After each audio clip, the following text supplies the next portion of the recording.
hello chat as well.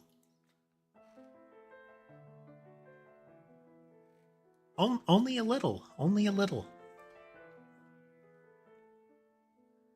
And, oh, there we go. Okay, now chat can hear you too. Yay! Hi, chat. I have to press 2 buttons. Oh, I have to put the Fuji on for tasks. Wait a minute. Oh my god. So much scuff. That's fine. Oh. I'm the little robot. Hello, everyone. We are joined by There you Okami are. Sky and Cass. Hello. We're going to be chatting in general and watching Summer Game Fest together. There will be likely a lot of muting of Summer Game Fest during this.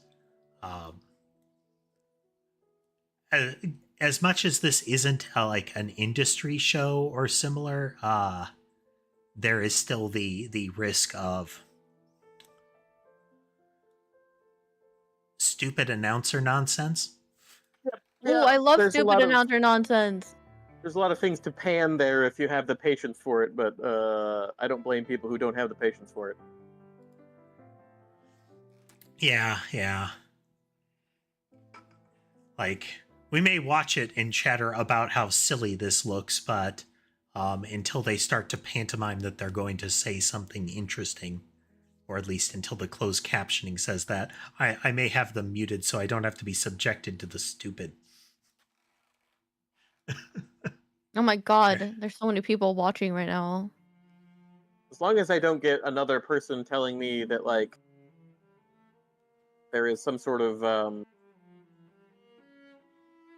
we care about the developers platform, and then immediately platform a bunch of producers who fired people last year, I'll be happy. Yeah. Oh, that did happen. Yeah. Oh, It was real bad. Yeah, real bad. I do remember. Holy shit. It's all coming back to me now. It's between nonsense like that and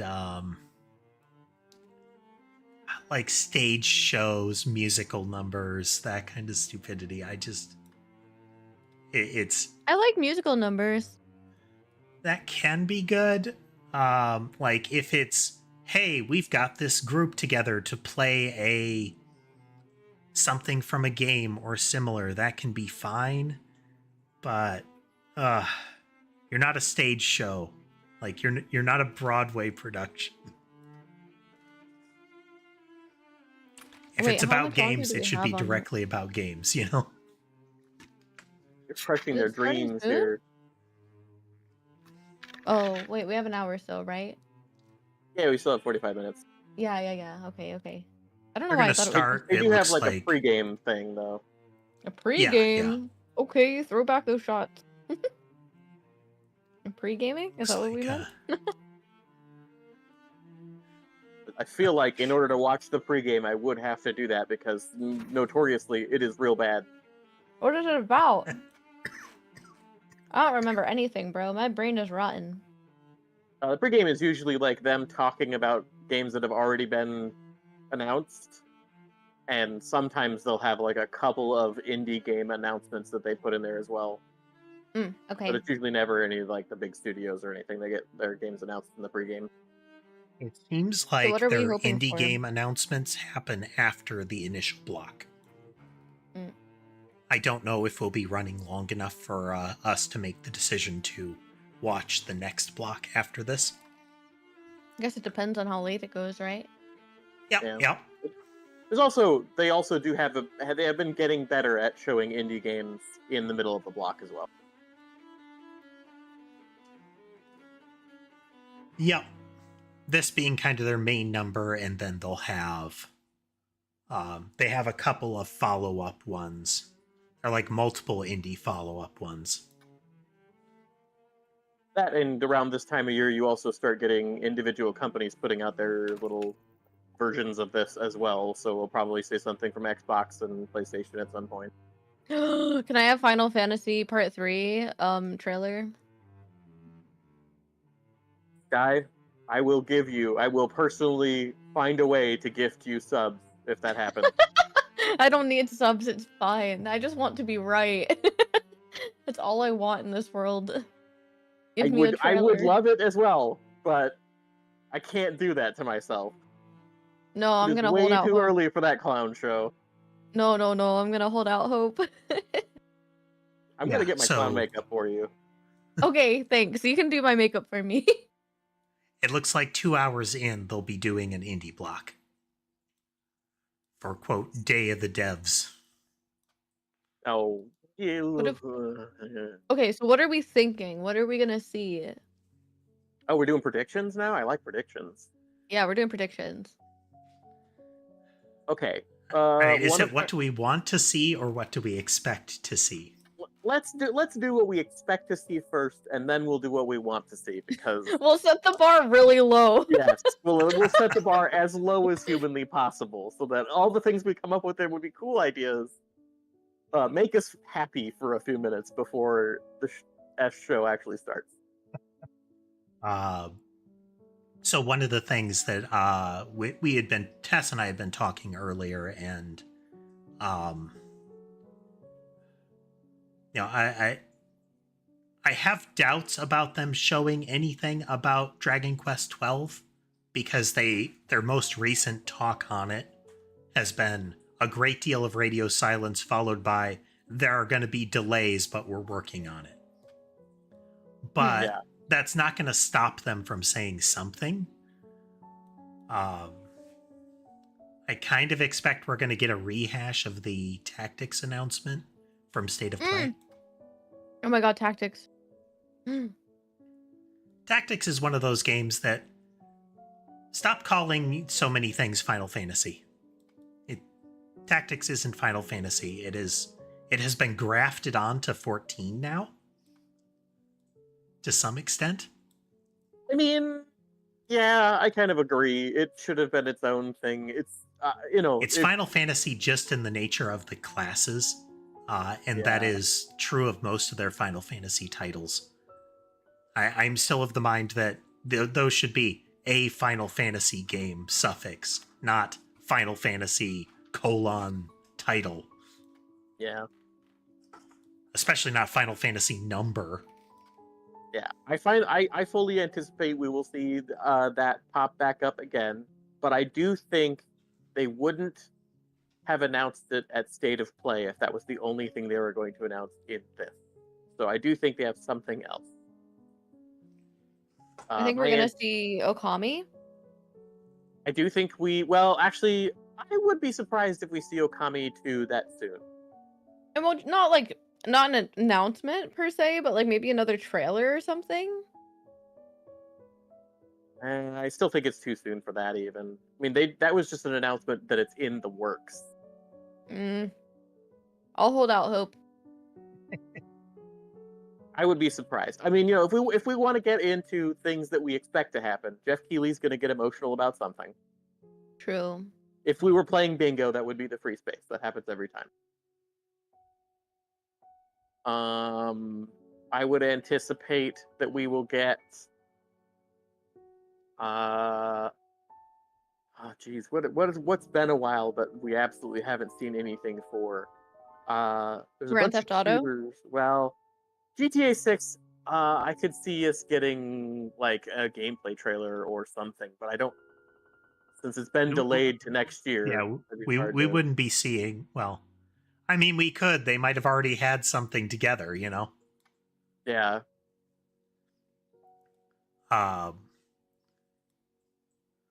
But it would definitely have that caveat of, oh yes, and we delayed it. Yeah. I'm betting something Helldivers.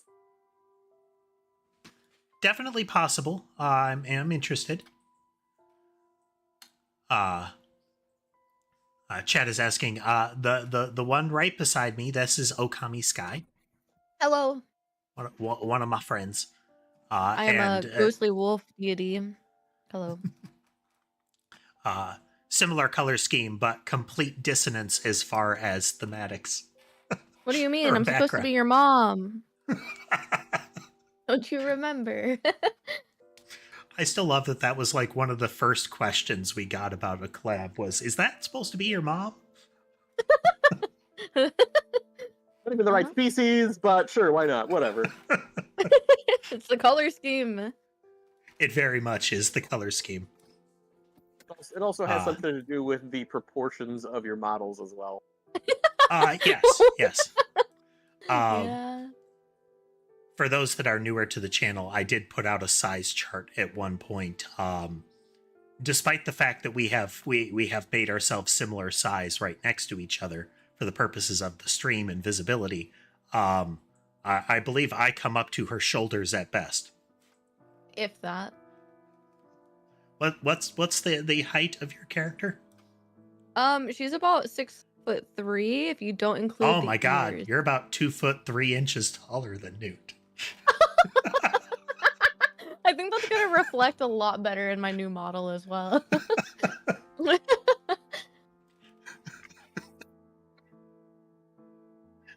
Nanotypes are about 4 feet tall. Oh, I love it.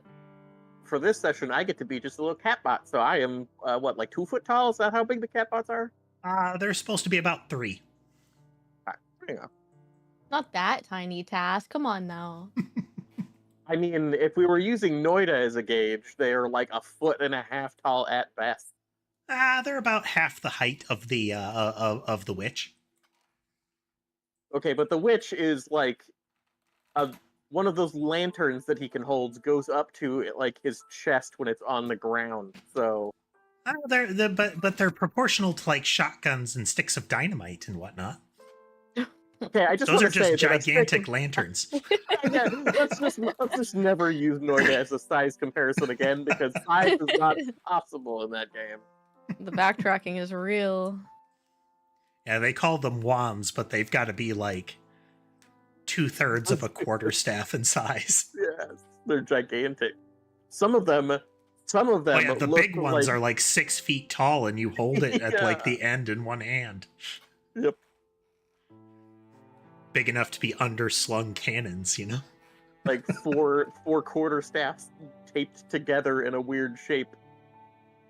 I would kind of like to see that in a magical setting personally, where the wands and similar magical things follow a tech progression that would make sense. Like, if there's kick to your wand, you would start to build them akin to guns and similar. You're not going to hold the staff out if the staff can push you backwards. The 14 black mage problem when you're casting like flare, where it looks like it's going to drive you into the floor. Yes. It's like, no, you're going to have that sucker able to be braced on the ground. There's going to be like shoulder straps and like hip mounts and whatnot. I mean, I was gonna say, like, you get into like, the back alley custom wands, and the guy's like, yeah, let me just pull up your wand here. I put a scope on it because you've got that long range spell that can go like 3 miles, and I put a brace on it so you can put up against your shoulder so that kick doesn't kill you. Also, there's a silencer on here because you're talking about how it was too loud.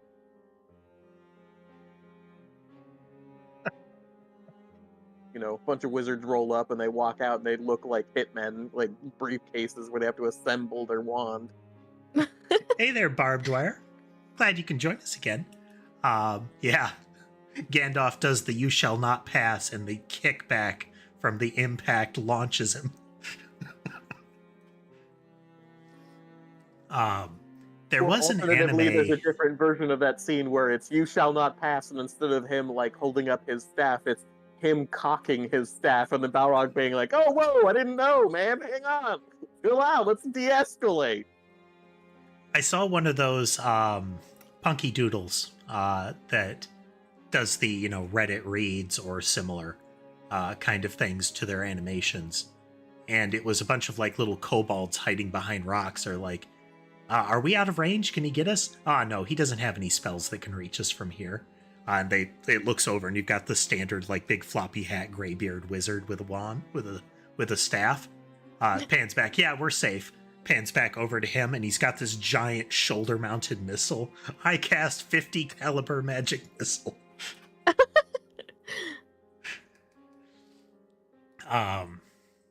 There was an anime, I can't recall the title, but it's another one of those isekai, the actual reborn in another world, an actual isekai.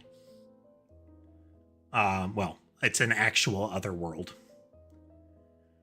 I think there's actually a different genre for reborn. Like there's a different name. There's more to that genre in detail. But anyway, in this one, a sort of a mechanical engineer that's really into like Gunpla and similar and mechas ends up in a magical world where you have like Magitech mechas. And the gimmick is it's a medieval world otherwise. So the mechas are very much modeled after a knight in armor. And magic, since magic exists as a weapon, they have the same sort of accoutrement that a mage would have. So big magic staff kind of thing to throw projectiles like fireballs. Well, he gets in there and it's kind of like, well, this is all very stupid. And does things like the mechs now have the wands built into backpacks that deploy over the shoulder kind of stuff. That kind of technology. You get the, the 40K backpack mounted low slung giant cannon, but it's just a series of wands on a rotary. I don't know why, but just it looks so silly in my mind. Floppy wizard hat blowing backwards in the blast wave.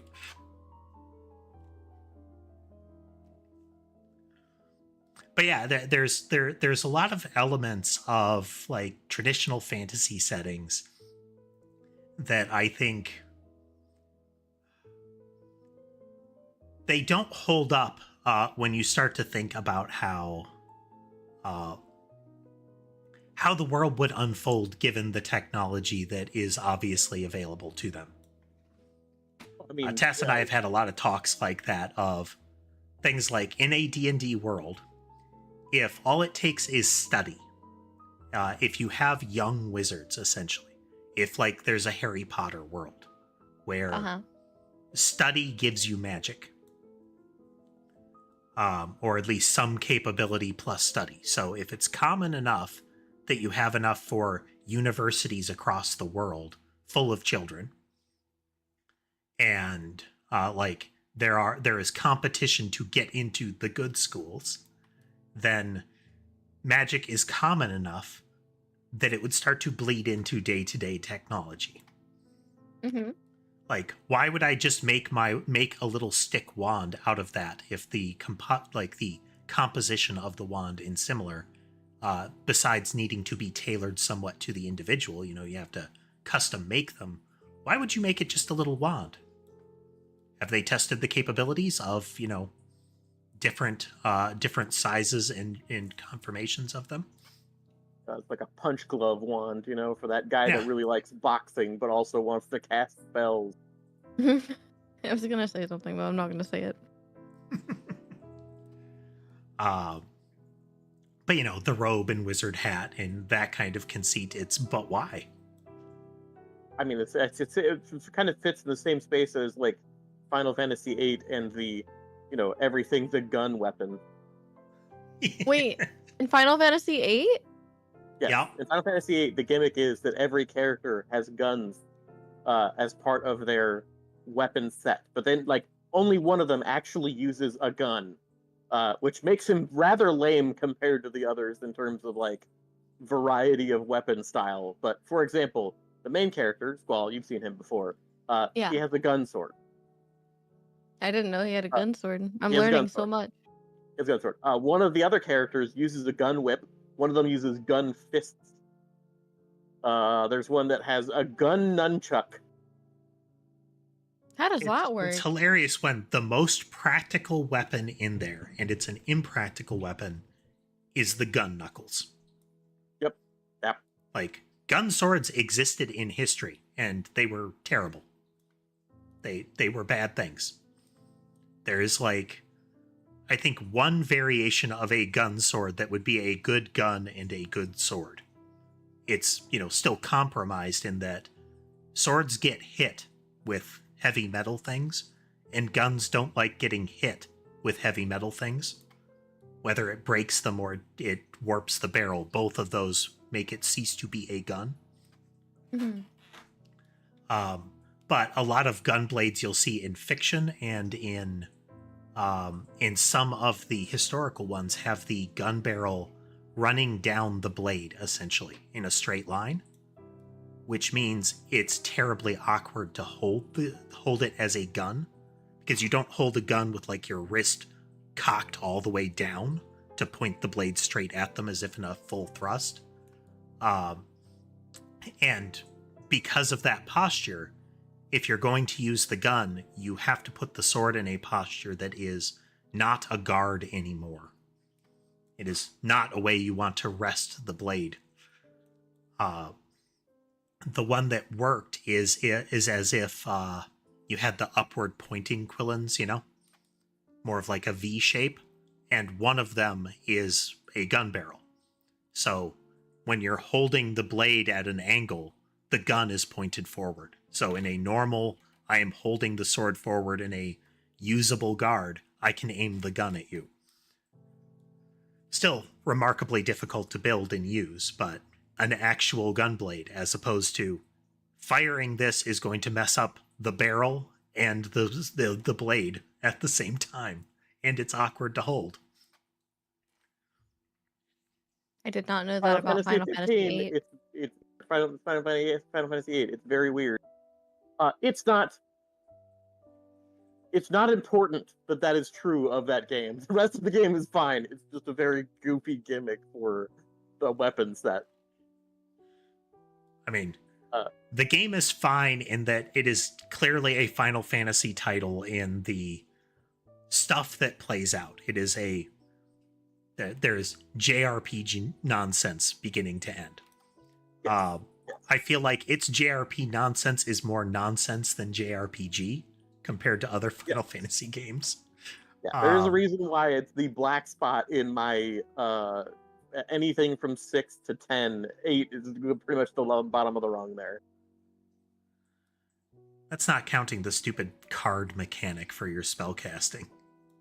I don't even like 10. Yeah, the 8 had weird choices. Instead of like magic points and whatnot, you had to use, you essentially had to extract magic tokens from particular monsters, and each of those tokens would be a use of a spell. Which meant in addition to level grinding, you would go to spots to like grind supplies of good spells. Yep. That's so crazy. I feel like I would not like that. You would not be alone if that is the assumption that you eventually get into. Yeah, you would not be alone. A lot of people don't like 8. I don't hate it. It's definitely not my least favorite Final Fantasy. I still think that 10 holds that spot for me, but I would not replay 8. Yeah. 10 is okay. I found out that I was exposed to Final Fantasy as a child, and I found out which one it was, finally. Which one was it? It was 11. The MMO. Yeah, so I have very vivid memories of going to hang out at my friend's house when I was like a baby. I was like, I don't know, 6 or something. And I remember their Tess older and sister. I visibly aging in the background. Yes, so sorry. As we say that, we are turning to dust. Oh my god. Well, their older sister was playing it on their computer, and I'd always go over and watch, and I thought that the monsters are really cool. And I was talking about it yesterday when I was playing Final Fantasy VII, and someone said that it sounded like Final Fantasy XI, and I looked it up, and it was. It looked just like the monsters that I saw, so it was definitely that game. 11 had some good stuff for its time. I feel like the biggest things that held back 11 were its user interface. Oh yeah. Was just abysmal. And some of that was for the second reason, it's MMO methodology and like design in a time period where we were heading towards things like World of Warcraft was very EverQuest. Like, yeah, it was text-based really interface, hard. awkward buttons, along with EverQuest? one of the original actual MMOs. Yeah, the first. There are it was some the things first that came true before it, 3D but they were real small. EverQuest was, I mean, it was kind of a phenomenon for like 4 or 5 years. It was a big deal, and then it fell apart because WoW came out, and that ended that. Yeah, Uh, it's though interestingly, it is still going and still getting expansions. oh yeah, EverQuest is will never die because the people that make it and the people that play it are they are in it. Yep. This is where a lot of things like if you die, your body drops on the ground and you have to go get it. You lose XP. You have to wait long times to compete for a monster on a spawn schedule. All of those are things that EverQuest really exemplified. Right. But just the interface was. You'll occasionally see games that try to be throwbacks to older games. RTS can often be a place to really see this sin in play, is things like gigantic buttons taking up a huge portion of the screen. It is absolutely a sin how often you see the RTS genre fall into that trap. I am playing a game where I can't zoom out enough to see the whole map. It is constantly zoomed in such that I can only see a portion of my base, and like the things that I build eat up at least an eighth of the screen when I'm trying to place them. Is toxic as hell, and that is absolutely a restriction that used to exist on games like Command and Conquer, and they just carried it forward. And I was like, no, this is bad. Don't do this. There are a lot of little interface changes that have been made over time that get associated with that people look at and they're like, these are things that they did when this genre fell apart. It was better when it was older. So everything about when it was older is better. We've been having this discussion a lot recently with Clair Obscur. Like, I love Clair Obscur. I love a lot of things about Clair Obscur. I think they did a lot of things right in that game. And one of the things that they did right that they absolutely should have done is they added in an element of active stuff to do while the turns were playing out. But I don't think that was like what was holding turn-based games back or anything. Yeah, if you look at there was a period of time where that kind of thing was frowned upon. Yes. What, doing stuff in between turns? Timing-based stuff. Timing-based stuff, dodging and parrying mechanics in. Why was that frowned upon? Because there are purists out there. There are people that hate the remake of 7 because it is not a 100% turn-based game. Strange. God forbid people do new things. Yeah, exactly. But additionally, Clair Obscur is not the first one by far to even do really interactive combat. It's not even close. There is a game from the same era as the original Final Fantasy VII called Legend of Dragoon that did exactly that. There were dodge and time it right to do additional damage on your attacks button presses. It was way ahead of its time in that respect, but it doesn't really matter. It was not something that people frowned on. It's still considered to be one of the darling games of its time as well.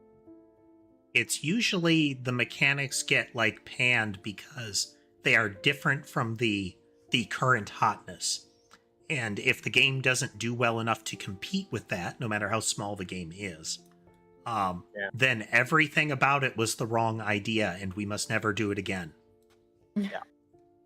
I mean, there are people, like, I will forever argue that what made Clair Obscur the popular game that it is, which I love it, I think a lot of people who like turn-based games would love it, is that it had a good story. That's really the only thing that is required to make an RPG good. Yeah. Good story, good characters. Yep, good story, good characters. If you can manage that, it does not matter what you put in an RPG. People will fucking play it from beginning to end and love it. Yeah. It does not need to be more complicated than that. And I say this because I have seen people play through games that have god-awful mechanics and swear by them as being great games. And when you ask them why, they do not talk about the mechanics. I really like Was the it fact that my weapons broke every 6 seconds. That was great. I had to go find new weapons after every fight. It was wonderful. Damn, the Breath of the Wild shade is crazy. I didn't mind Breath of the Wild. I didn't mind Breath of the Wild. What I didn't like about Breath of the Wild is that it got rid of so much of what made the older Zelda games that I really, really enjoyed fun, which was the big dungeons where you had to get an item and then you had to use that to solve puzzles in the dungeon. That's what I wanted out of a little Zelda micro game. puzzle dungeons aren't the same.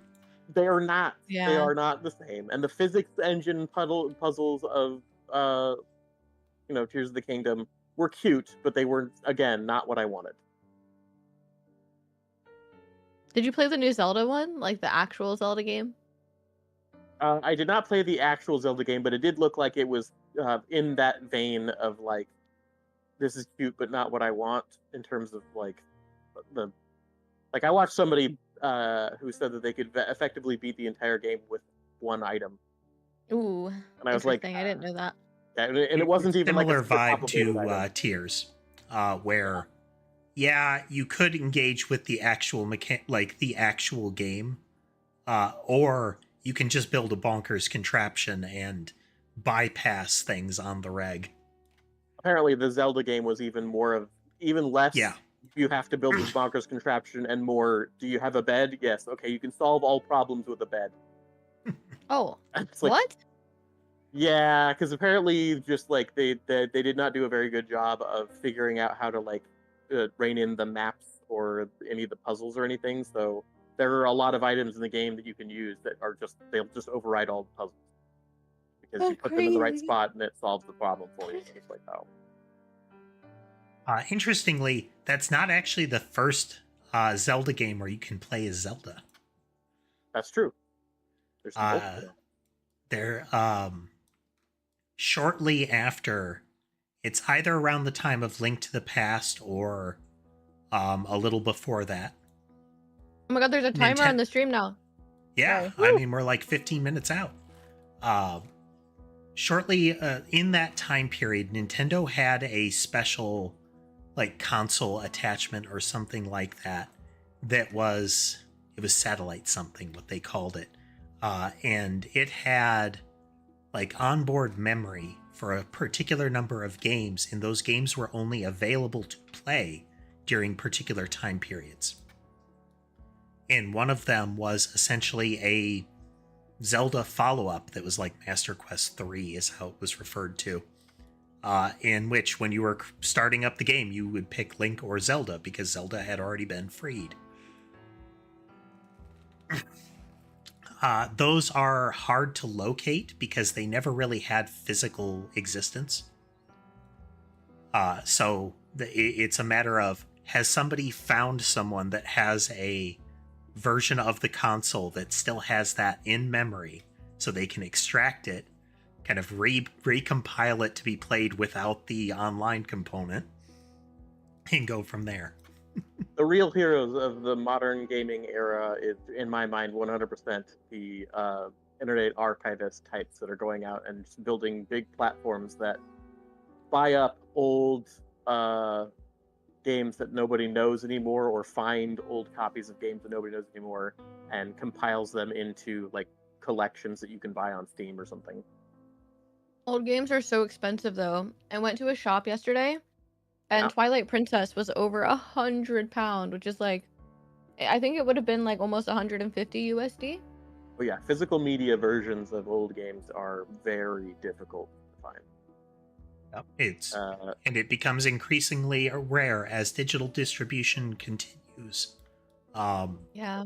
The physical media becomes more and more because I want to collect, so they'll be in the collector's editions, which makes them rarer. Crazy. And then time passes.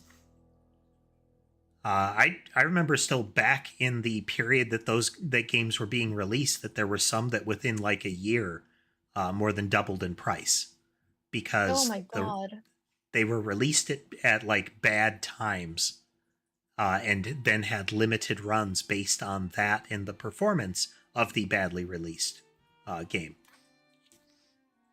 Dragon Quest IV? No, Breath of Fire 4. I was gonna say Dragon Quest IV. I would be very upset if that was considered to be a bad game. That was like one of the ones that put it on the map, wasn't it? No, Dragon Quest has been on the map since 1. Well, I mean, in terms of like national or international acclaim, I think Dragon Quest IV was one of the first ones that was like very popular overseas. I don't recall. 4 is one that has like I like the mechanic of 4. Well, up until the end game of 4, like the last half to third of the game, there is a change that makes it painful to play. By 3, you had a pretty strong presence internationally. Dragon Quest 1 was available like NES along like before Final Fantasy 1. Dragon Warrior in the US for reasons. Yep.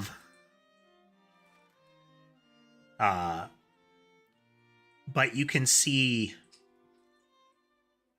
a progression in them as far as it. But so the gimmick in 4 is that you had a bunch of like named characters. One was a nameless single protagonist. Very much one of the very early JRPGs. And it matches some of those single character behaviors that you saw in others. In Dragon Quest II, they added 2 named characters. Very kind of light on the ground story, but you had the main character who is still largely blank slate guy. But, you know, a little bit more. And then it's like a priest and a princess kind of thing. They had their little quest line to get them into your group. But after that point, it was largely just, and I am now here forever. 3 was a main character with a light narrative. Pretty much, you know, discovering that you're the new destined hero, child of the prior big hero. And then you would make your own party. You know, select classes, load into party. They recently had a kind of a 2.5D glow up kind of remake with some menu improvements and visual improvements kind of stuff of 3. 4 is now down to like, there's at least like 8 named characters, and part of the initial mechanic of the game is playing through their opening storylines. And their storyline goes to the point of them joining the main hero's party. Part of the gimmick is that you obtain a wagon that everybody is riding in, with the 4 characters being visible around the wagon, your actual party, and everybody else is jammed into it. So there's some cool aspects of each character. Each character sets like their gimmicks, their capabilities. You have like the traveling the 2 traveling sisters that are a dancer fortune teller pair.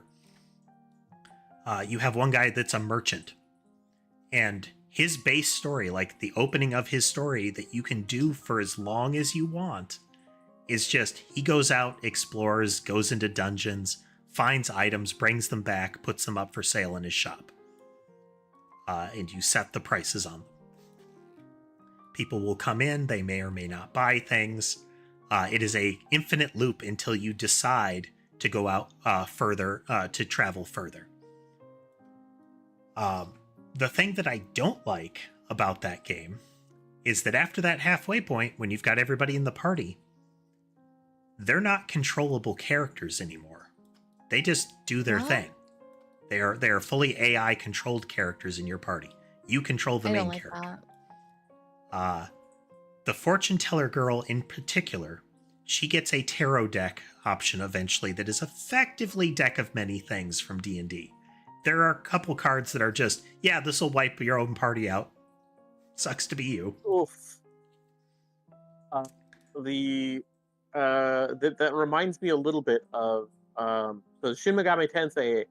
The same people have a different series that they occasionally make, and by occasionally I mean I don't think they've made one since the Super Nintendo, so it's been a while.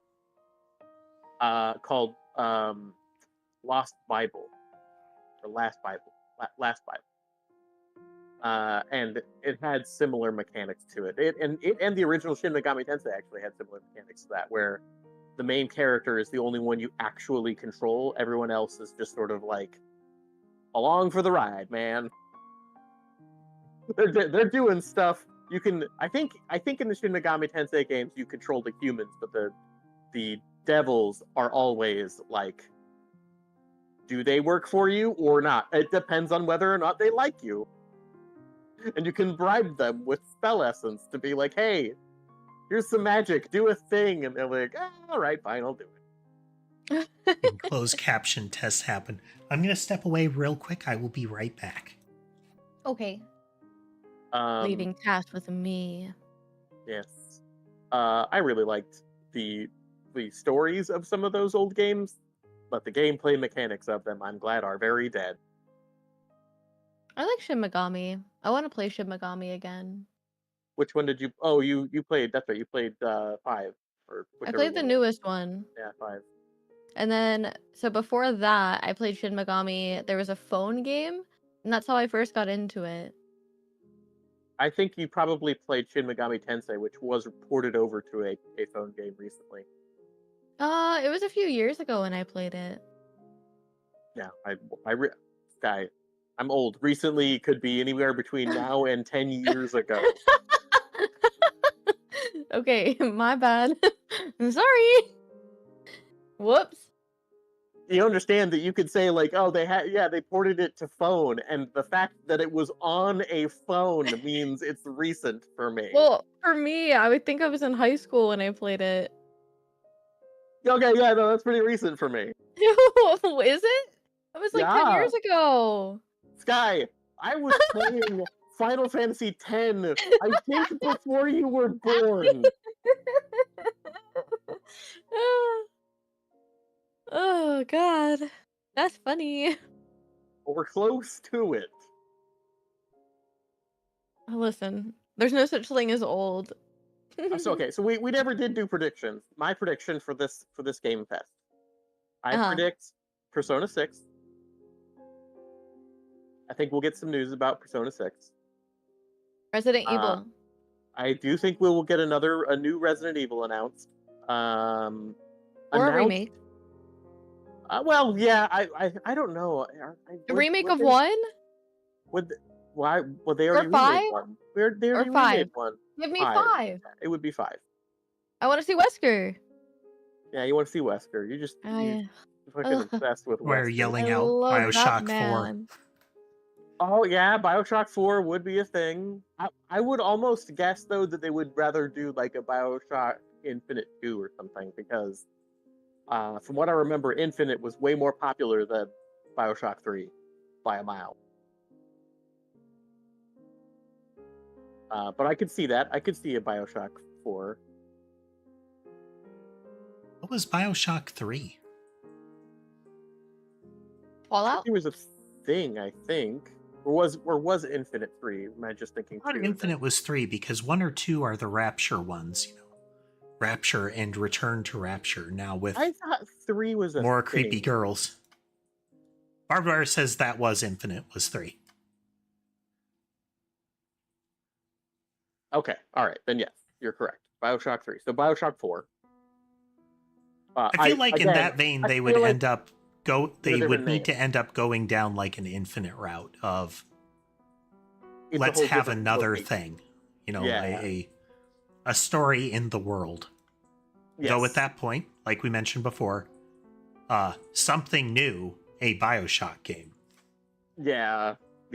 Bioshock, even if you wanted to keep Bioshock at the beginning, don't do a Bioshock Infinite 2 or something. Bioshock Invert Universe, or I don't know. Bioshock the bathroom break. Who knows? Are we gonna see another Fallout game? That's what I was thinking. Maybe. Um, that would be interesting. It would be interesting to see another Fallout game. I could also see some sort of like teaser trailer, announcement trailer thing for Cyberpunk 2077 2. Cooking Mama. Okay, look, Cooking Mama is a guilty pleasure. I would be It's down for actually a really good game. that. It is. It is a pretty solid game. There are a lot of cozy titles out there that are just really good. I would be happy to see another Ace Attorney game. Nintendo. I would love to see a new Ace Attorney. I would like to hear news of if they're actually going to do the PC port of Professor Layton. Well, yeah, that'd be interesting. Because they said they were gonna. Yeah. And those Final were Fantasy. fun. As far as Square Enix goes, the rumor mill is Final Fantasy IX remake, which Oh my god, yes. yes, I would, especially if they. I don't want the same mechanics as 7 remake, because that just doesn't vibe with the vibe of 9. But the same amount of attention to detail and fandom and love put into a modern, fully graphically realized version of 9 would be amazing. Though counterpoint, VV in Final Fantasy VII combat. Okay, Like remake combat. But no, okay, but we him already like have arms up scrambling around. we already have a thermonuclear weapon in Final Fantasy VII remake. Her name's Aerith. We don't need another one. Okay. I'm Now, gonna turn my that said, volume up. That is absolutely what that would be. That and Steiner in full 3D would be hilarious as well. I don't even want to comprehend what kind of goofball he would look like in modern graphics. Following program may contain content that some viewers find offensive. It may contain flashing lights and other things that we put in a warning very briefly for legal purposes. If you die, it's not on us anymore. That is what that means, yes. Thank you for translating their corporate speak. All right, here we go. Well, that's very loud. Woo! I love the energy. Hello, everybody, and welcome to Summer Game Fest, a showcase to celebrate what's new and next in video games. Now, every year, we have the distinct honor of coming Your closed together captioning to has failed spotlight us. the boundless creativity. They've definitely got some delay. Thank you all for joining us and giving us your time. And special thanks to Dante. I was reading my feed this morning and saw that he canceled a date and he hopes I don't disappoint him. Dante, we're going to do our best to make it worth your while. We have a really fun show ahead. Over the next 2 hours, we're going to give you a whirlwind tour of dozens of games from studios big and small. From Lego Move bricks this over. to Sorry, puppets, chat. zombies to Marvel heroes. Oh. This show has a little bit of everything, including, yes, some brand new game announcements. Yeah. I'm very interested in brand new game announcements as opposed to all the other things you just DLC said. for Marvel Heroes. To recognize just how dynamic our industry has become. Here's a look at the top 10 selling new games on Steam. Repo! Wild. By units, according to Game That is an Discovery. interesting combination there. Now, the list includes beloved franchises, Sure is. but sitting So, like, quietly Schedule I with over up there. 14 million units sold since February is Repo, a groundbreaking Yes, game we love by a Repo. passionate team of just 10 people at Semiwork in Uppsala, Sweden. And closely trailing it is Schedule 1 from TVGS, a solo developer in Australia. It's inspiring that these indie creations stand side by side with heavyweights like Monster Hunter Wilds and the Oblivion remake. Absolutely. Now let's also applaud Claire Obscure from Sandfall. Yeah, Oblivion that Remake deserves is, applause. Oblivion Remake lives in such a strange place because it very much is a for the fans thing. Like, I mean, it's by a company that is very much for the money. Like, how much can we squeeze, kind of for the money. But the presentation of it absolutely for the fans, because they went out of their way to recreate Replicate the bugs. jank models. Emerge from Yep. outside the traditional publisher system. And that's something to celebrate. But with more than 18,000 games released on Steam just last year, more than double from 2020, the challenge now is discovery. And that's precisely why events like Summer Game Fest, our partner showcases happening all weekend long, and initiatives like the Steam Next Fest are so essential. These Steam Next events Fest help and those remarkable sales are games, big and small, pushers find their for audience. a variety of game Hopefully, content. watching this show, you'll discover your next favorite game. Yep. So, in that spirit, Because they go out of their let's way kick to things put off with a game from like independent little games studio in there, because it is to their advantage for games to sell straight up, period. And cheap There's a few indie times games. capitalism doing what it needs to do. Today, Yeah. they're a thriving independent studio of 30 creators. And what Yeah, you're we're about to talking see over his is a speech a lot, but powerful we're not testament necessarily to missing what anything. passion, freedom, and a small dedicated team can achieve. Let's take a look at our first new game announcement. Okay.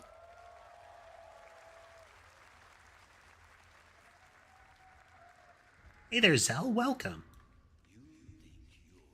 We're watching Summer Game Fest with Okami and Oh. Taz. Ooh. Okay, I'm muting this segment. Yeah. That's so cool. Not What because the it hell? doesn't sound awesome. And the visuals are neat, but that was a music performed by. Yep. There's some real Nurgle looking stuff going on here that I appreciate. Hardcore dark Oh. fantasy. Oh, this is awesome. What the hell? It's like Dark Souls, but with really cool fatalities. I'm down for that. Oh, this is cool. I like the creatures a lot too. Yeah, it's the creature design is quite varied, and I like that. Oh, this is so cool. That guy had a crossbow shooting wood stakes at mock speeds. Ooh. Blade snail.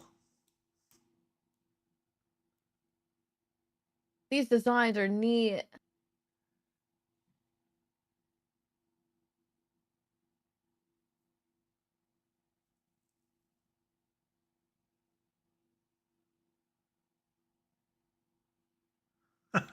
Barbed Wire says God of War finishers, but in Bloodborne. Oh my god. Yeah, that's Zell what I was called thinking it. too. Mortal Shell 2. That's Wow. cool. Mortal Shell was an interesting gimmick, the whole, taking on the form and capabilities of enemies. Reels. Over the years, Fortnite has innovated with mass-scale Oh, live Fortnite. game events. And tomorrow, Fortnite is set to do it again across console, PC, and phones. The Death Star's super laser is charged and ready to decimate the Battle Royale island. But there's still hope. You and your Like, friends can join the fight. Here's To some extent, I'm still annoyed with Fortnite for them killing the kind of active tower defense in an interesting setting where you would run out, get materials, build up your base, run out, get materials, build up your base in between wave defense. That was a lot of fun. Yes, they have brought that back, but it's like a vestigial side mode. Yeah, it's not really what they focus on, and that makes me sad because I like tower defense games of that ilk. Yeah. The reason why I liked Orcs Must Die, even though I don't really like the aesthetic of Orcs Must Die. They did a decent job with the roguelike one, the recent one. Yeah, we need to play more of that at some point. Yeah. His latest project in just a few short weeks. With each of his games, he pushes the gaming medium in bold new directions. Cats are very actively dodging the camera. Five Nights at Freddy's, Please, maybe. everyone, join me in welcoming the great Mr. Hideo Kojima. Death Stranding 2, Death now Stranding 2, even yeah. weirder. I I would didn't be okay understand with that it getting game. weirder because it ended up not being all that weird at the end of Death Stranding 1. Mr. Kojima, here we are, the World Tour. I mean, more And it just turned the into terrain simulator. yeah. That's what I mean, though. Is So let me ask you, Mr. Kojima, you've worked for many people years joke in about this walking project. What do you simulator hope players games. take away Death from Stranding was a PS4 walking later simulator. this month? Like, It was. it's in a good simulated way. walking. Well, Yeah. the pandemic after we It was released good, DS1, but it was also just everyone experienced at, the pandemic. at the ending of DS1, I kind of really wanted it to get more weird towards the end, and it just did. Connection Yeah. after we faced the pandemic. So I want everyone you to think about that when you play this game. Okay, well, talking about playing the game, it's coming out later this month, but right now I know you prepared a special... But will we have more very awkward product placement? Tell us more, Kojima.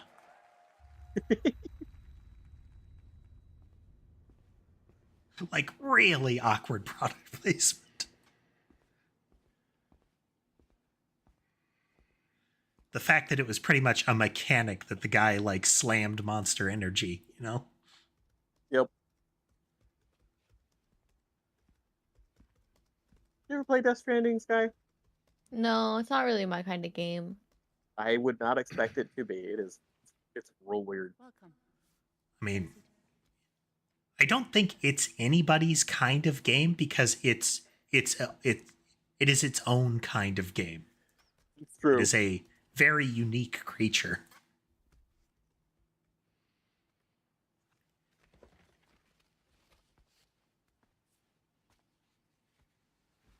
No smoking, please. Bro looks tired. So you are Neil Vana. Mm-hmm. What do you do? For living? Feels like he could be a side character in a Yakuza game very easily. I'm a porter. He's By so high look, we fidelity for a Yakuza game now. So thank you. I don't know, and some of the close-up, especially in some of the more recent ones, like Infinite Wealth, there's been some remarkably high-fidelity character images, given that you hardly ever see them. That's true. What? I mean, not compared to this. There's some moisture simulator on those faces. Yes. I don't think I want to see Ichigo or in that degree of or Ichiban in that degree of moisture.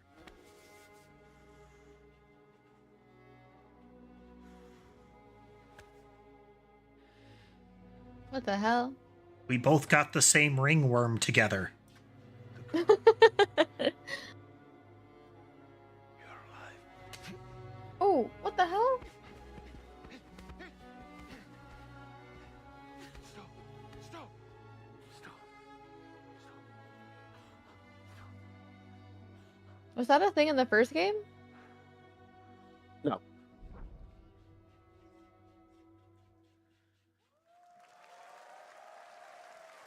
So much mystery. Well, that was, What did we learn in this trailer? a cutscene. Ringworms. We saw a first glimpse of Neil and Lucy, and we met Ringworm. them in the trailer back in Like, side-by-side our first glimpse of these two characters. For all we know, they're NPCs that you see a grand total of twice. In DS2, I mean, that is You know, important that they is kind of introduce how them. it happened in the first one. Neil and Lucy. They show them in a movie sequence, and then you never see them again. You saw That is sort of what happened in the first one. They did that with a couple of characters they've introduced that you just don't see anymore. throughout the story. And last time on DS1, we had The cancer marks. played by Mats, There's and of course by story. there's some sinister aspect to calling it that. Neil will be like playing like the No, role that it's an illness brand for DS2 this time. to call out the You unclean. mean no? They mean cancer in terms of the Gemini sign We or have to kind of like fine. top that Ah.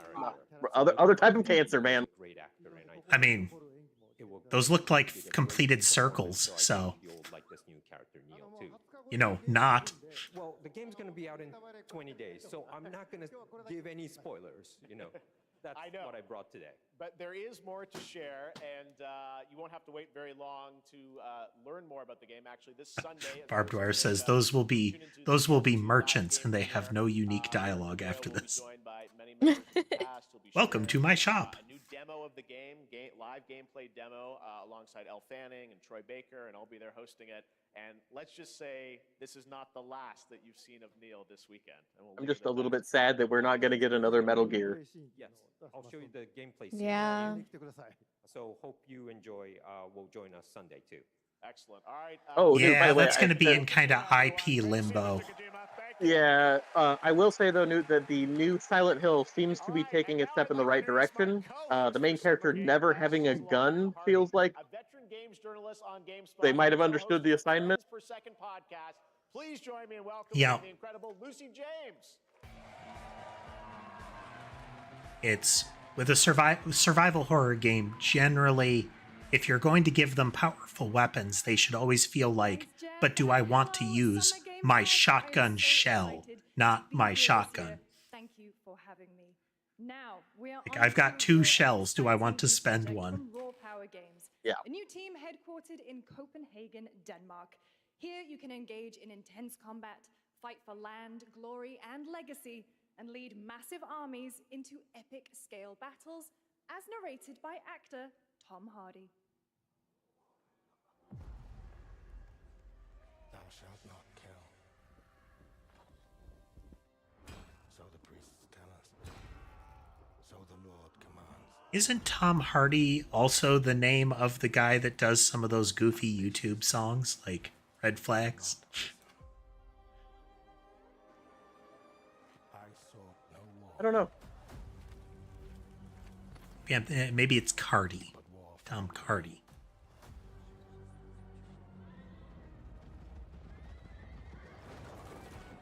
Yeah. I'm thinking Cardi. I became like them. Took up the Though I would love to see a very serious looking game like that narrated by that guy in his style. but some paths, once taken, have only one ending.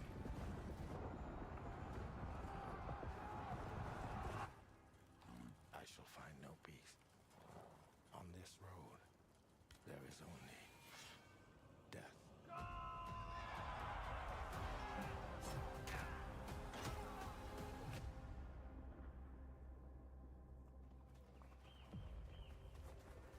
And now a completely different graphics engine from what you just saw. At least the flowers look really pretty. Yeah, the environment looks really pretty. And the biggest difference of that scene was lighting.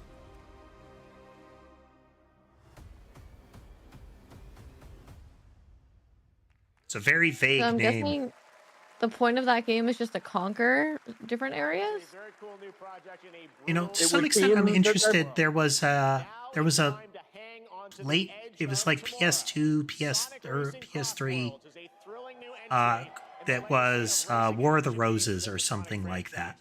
Crossworlds brings other worlds and familiar faces to Sonic And the Racing, gimmick was you including were some essentially guest the characters equivalent named of Bill a Cooper sergeant at SGF. on the battlefield. You did not lead the full army, but what you would Yeah, do like is your you would crew. you would lead the character around and you would take over units. Sonic Like if Racing- I I run wanna to this play unit, this. we are now longswords kind of thing, which was cool. Wait. Is this? Wait a minute. Our IP is still relevant.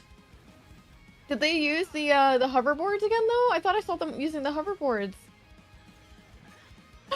Oh my god! Oh my god, they are! Okay, I need to buy this. Someone is more excited for Sonic Racing. I mean, I grew up on Sonic. I'd be happy with it. Miku? Miku? I mean, I appreciate when a company that... My god. That is a cavalcade. Ooh, yeah, that is definitely a cavalcade. I guess they're all Sonic characters, though. Or My Sega gosh. characters. Joker too. I mean, this is a pathway you can go, is the Smash Brothers route, you know? It's Like it's a Mario good one. Kart.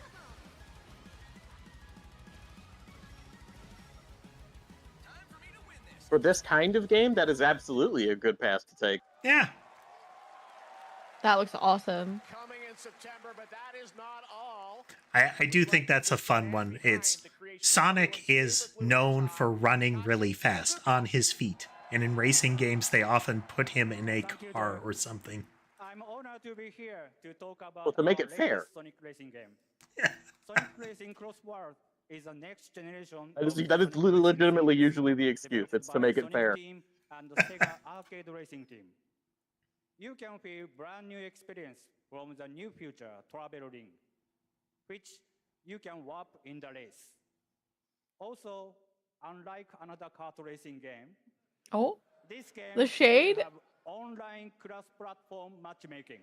oh my gosh, the shade. The shade. So, you can race against Which, all by the way, Mario your Kart came out friends today. across Yep. all of the Get right. platform.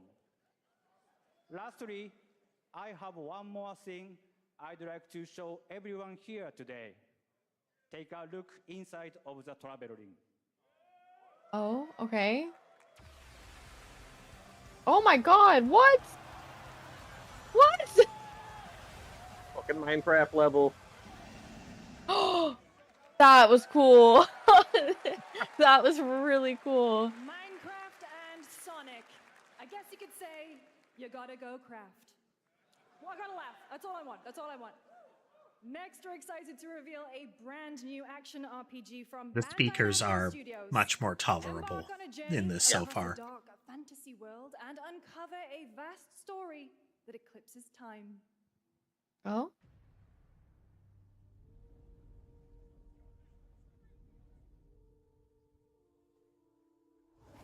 Okay. Setting I'm interested in already. Okay, we've still got some dark fantasy, but we also had a semi-modern looking city. That is Yeah. cool.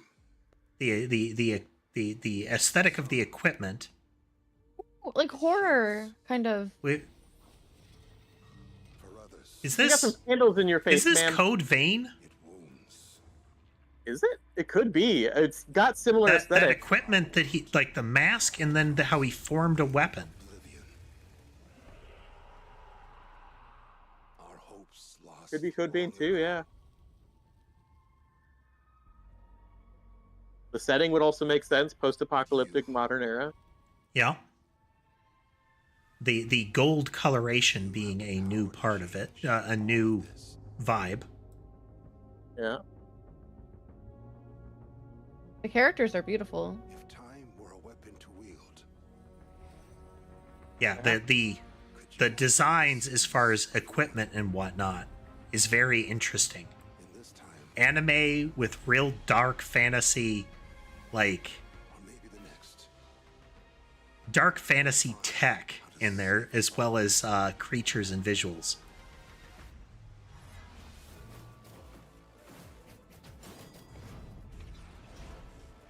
Oh my gosh, I'm sorry. The combat looks so good. The girl is still full anime, Zell. It's that the chest plate makes her look noticeably different. But With yeah, a- like with a that's motorcycle. totally Code Vein kind of tech. These creatures are so cool. It Code is Vein Code 2. Vein. Code Vein is not bad. It's It was definitely something that needed a little bit of work before it came out to be really Dark well Souls, but way more action, and that can make it difficult. Yeah.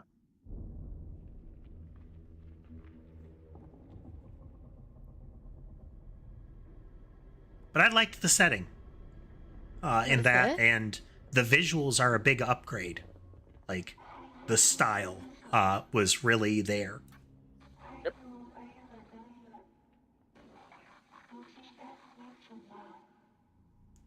What is this?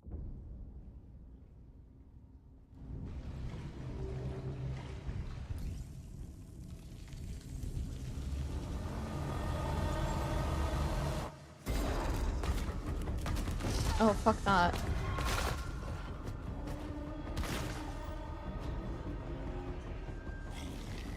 Oh, nasty functions of the monsters in this one. And interesting. We seem to have a twin stick style. Yeah, I'm not a huge fan of that, but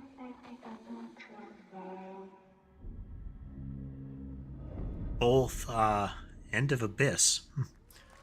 Both very kind of body horror vibe creatures. Sort of fungal amalgamation looking things.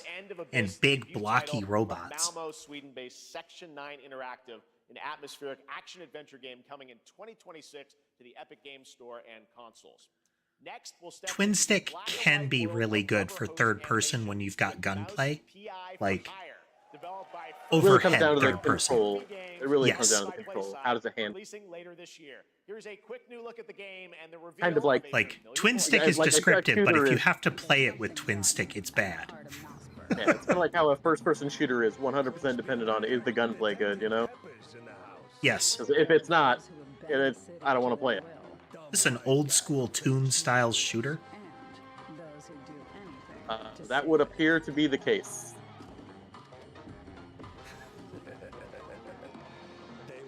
Somebody saw that that you can now make cartoons of rat people and not get sued.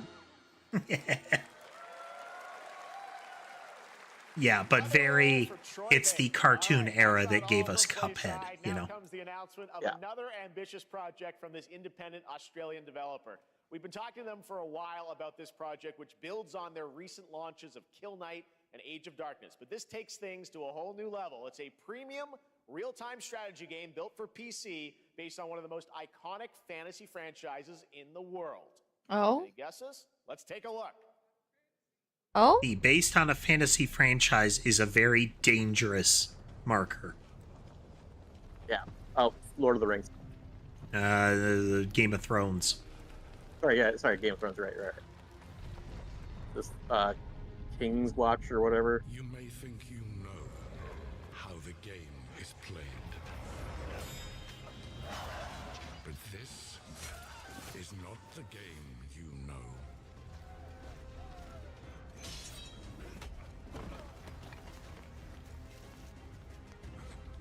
It is a setting where its rules and its believability, like its narrative consistency, fell to pieces. Yep. And did Martin ever actually follow through and finish the books? No. I didn't think so, because I get Is your legacy. there's that whole they just wanted to end the series real quick, and I get the distinct vibe is they didn't want to truncate the series. That's the script that they were given. That's the vibe that I get. And because it was so critically panned, they had to go back to he had to go back to the drawing board so that he can make something that's real different. He is notorious for taking decades to put out a book. It is. I would not. Oh, I would know not he believe is. That he's not.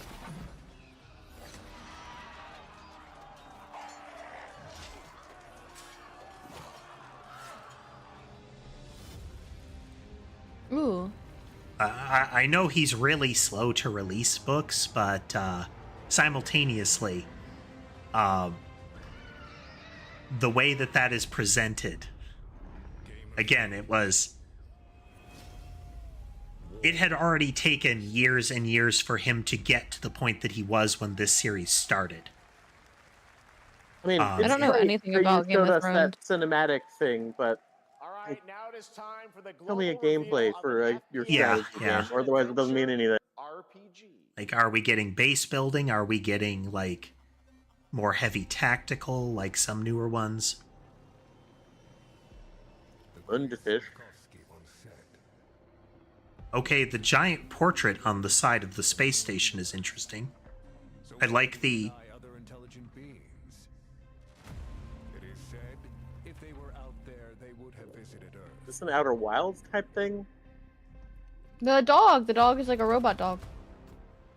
I know they're making an Outer Worlds too, but The answer is maybe they will visit us Wait, who is This that is voice? Is that way Matt too- Mercer? for this.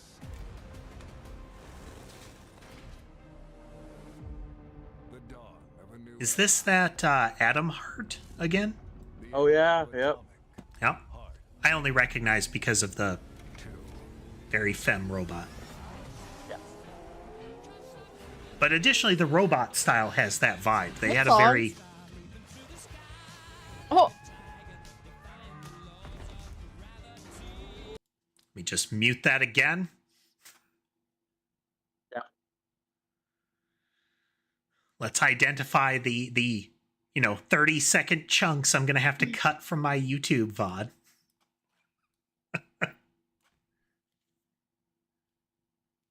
this looks like fun. I hadn't played it, but I heard that this that Atomic Heart was, considered good.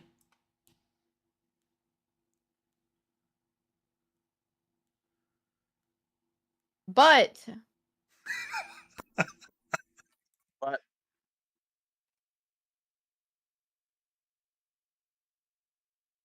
I mean, it's less aesthetically awful, but I feel like I had too much butt in observation duty last night. yeah, I'm gonna agree with that. I could have done with 100% less of the butt that was on your observation duty last night. Hey there, Dodds. There's a lot going on in this trailer. I like that they're presenting an actual, living setting as opposed to just a, this is a place where everything went wrong. This is a city. Yeah. There are people living here, or at least things living here.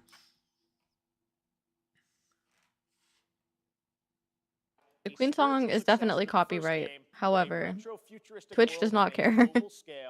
As long as you don't leave a VOD active, then you can usually dodge any problems on Twitch. To some extent, YouTube as well, but YouTube penalizes you more if you don't leave a VOD. Is it recording? Yeah, it is. It's in the sky, a giant cube. Cube. I can still barely believe it myself. In development for over a decade. When Rubik's it showed up, Planet? I was in the lab. I didn't even see it. You know? I felt that same fear, though. A terrible sense of my own powerlessness.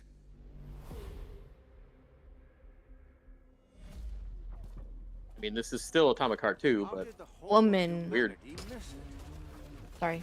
And did we why do you actually have miss it? battle armor and a mini skirt? What is your function? It makes sense. Don't question it. Was there, and we've only just started to see it. Brought to you by, what was it, the armor design of some, the flawed armor design of some bombers and similar in World Wars. Okay, fair. The vehicles come back with holes in these spots, so that's see where the the appeal. holes need to be covered. Hot women, guns, fighting. There are a lot of great big bruiser monsters with, extra T-Rex arms. Like bonus I don't think we T-Rex needed the arms. crotch shot. The cube. Speak for yourself. Ooh, Atomic Okay, so Universe. that's like a that's a multiplayer separate version? game. Yeah. So this is Atomic Universe. Are we gonna get? Is this gonna be like an extraction shooter? Massive levitating cube you can see there, where the edges are constantly rotating to create unique gameplay combinations that are ever evolving. All right, let's jump into the Marvel Cosmic Invasion. You know, universe. that's It's a Planetside Mamorpica. 2. Coming to Yeah, PC it's and consoles Planetside this 2. holiday with multiplayer I'm okay with fun that. I mean, if it's Planetside, I would love to see another company give it a go. But so far, Yeah. only 7 have been revealed. Well, now it's time to meet the next 2.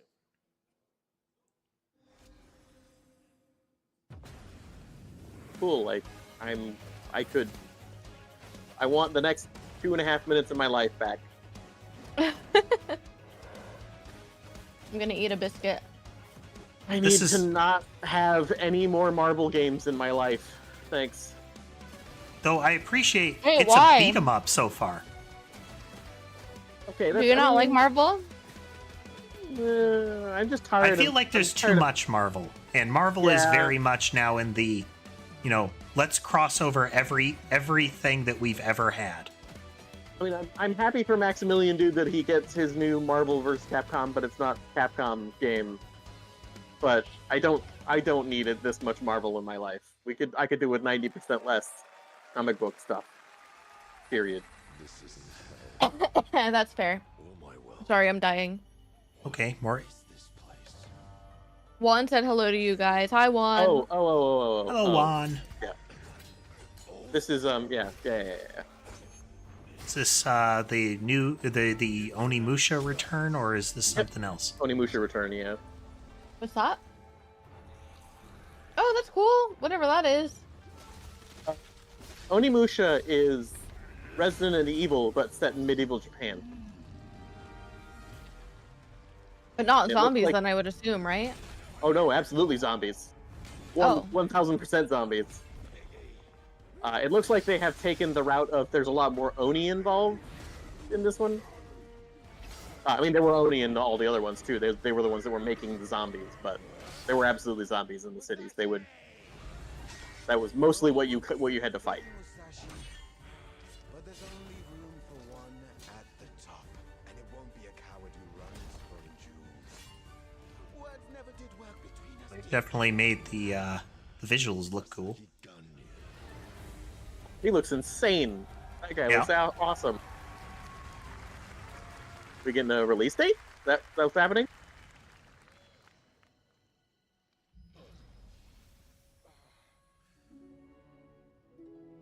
Pretty Woman?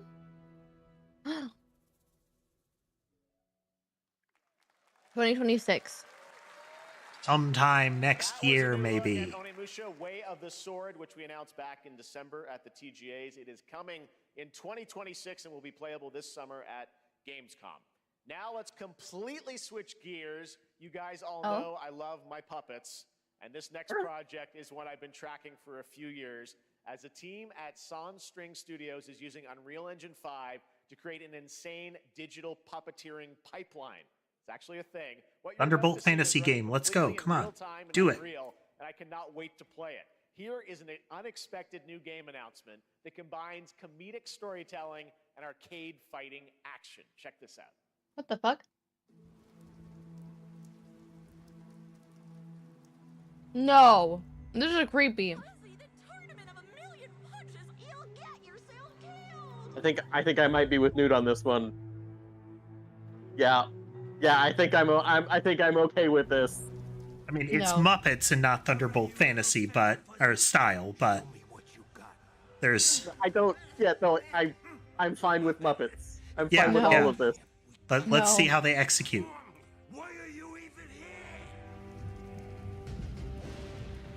Oh no, I ran out of water.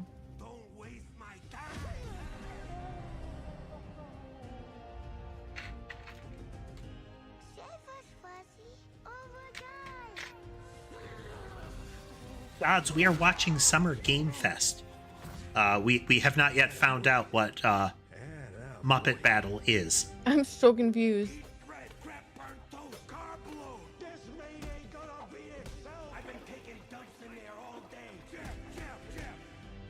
That had UI Okay. on it. That toilet plunging had Yes. like a meter.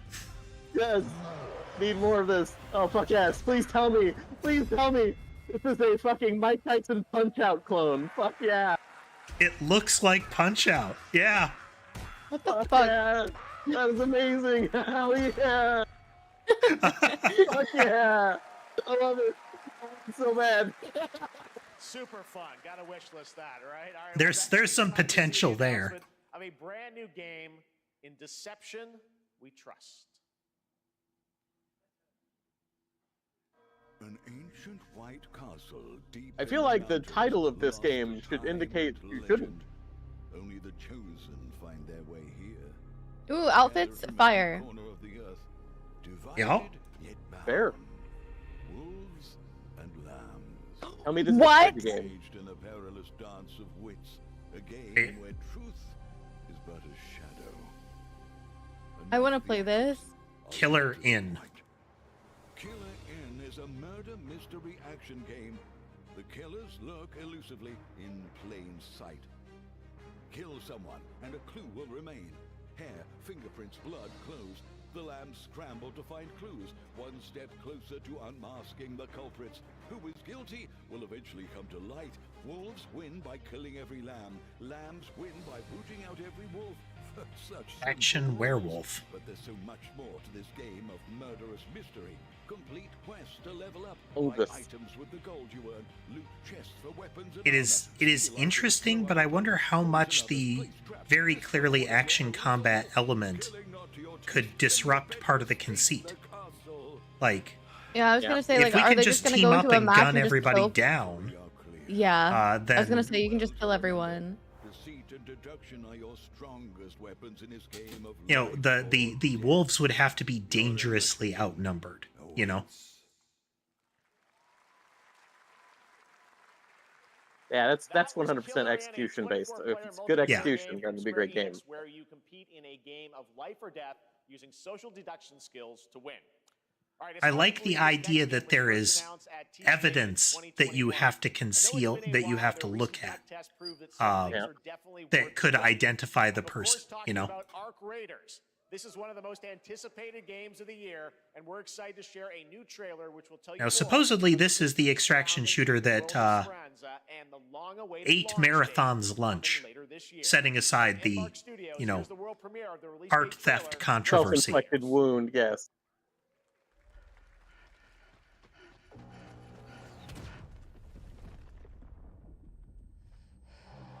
Like, this was a game that gave itself time to breathe as opposed to marathon, which they, you know, started running and punted out the door in order to get a public alpha. Marathon was less of a marathon and more of a sprint. Clear your mind of all distractions. You don't have to walk this path alone. Surround yourself with resourceful friends.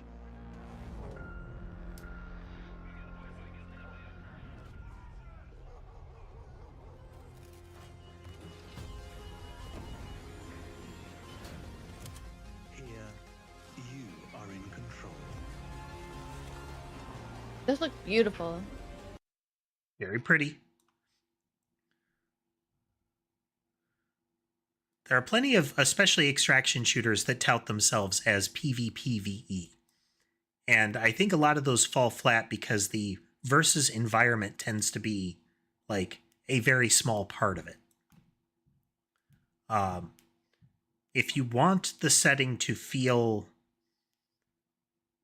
where it's not like, why would you take on this role? Because it seems like the modus operandi of the raider would be to murder everybody else. Then why would anybody be that, you know? To Embark Studios. All right, Dune fans, now you can finally step onto the world of Arrakis yourself. Dune Awakening combines the survival and MMO genres with a thrilling cinematic story. It arrives on PC in just And I do not care about the Dune game at all because it is an MMO survival game. No. Just no. How does that work? It usually You have, doesn't. you have like a moisture meter. Well, you have a moisture meter, you have like, you've got to eat, you've got to maintain your moisture, you've got to build your base on public servers with competitive aspects. What happens when you go online? Can they still destroy your stuff? Yes. Oh, I don't like that. And it's almost always the case that there's just really stupid You can just mechanics never like go that. offline then. I mean, sometimes games will have like offline safety for that kind of thing, but it's just why.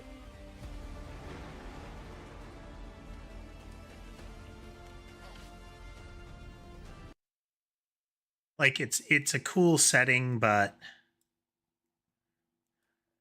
The yeah, setting but even alone is Rust not Barbed enough. Wire is like, those are servers you run, so you have control over who gets in, that kind of thing.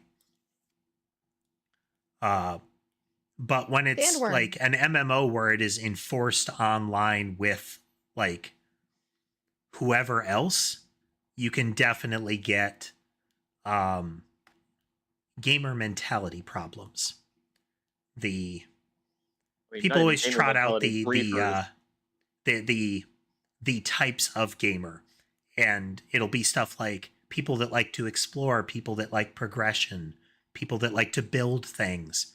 And there are also a couple of categories that are effectively And then people that that guy. enjoy hurting other people in a Yeah. variety of ways, but it's either they like to win over other people, like victory is what they want. But there's also they want to hurt people. Your gameplay being disrupted is what they want. And some of those categories cannot coexist. Yep. And if you try to cater to all of them, then you are going to alienate at least half of them. Yep.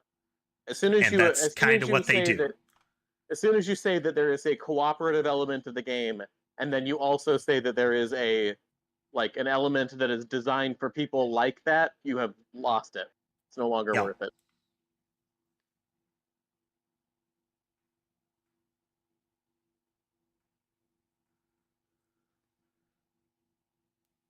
I mean, it looks cool. I like that they have worms and there's actual mechanics for worms and things.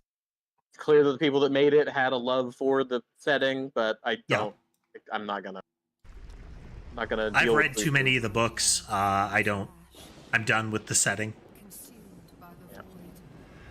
That It's not a setting did not particularly jump the consistent shark. setting It sent either. the shark into orbit. Yeah. And then, Yeah. like, you know, Launched another rocket up there to launch the shark into the sun. Ooh.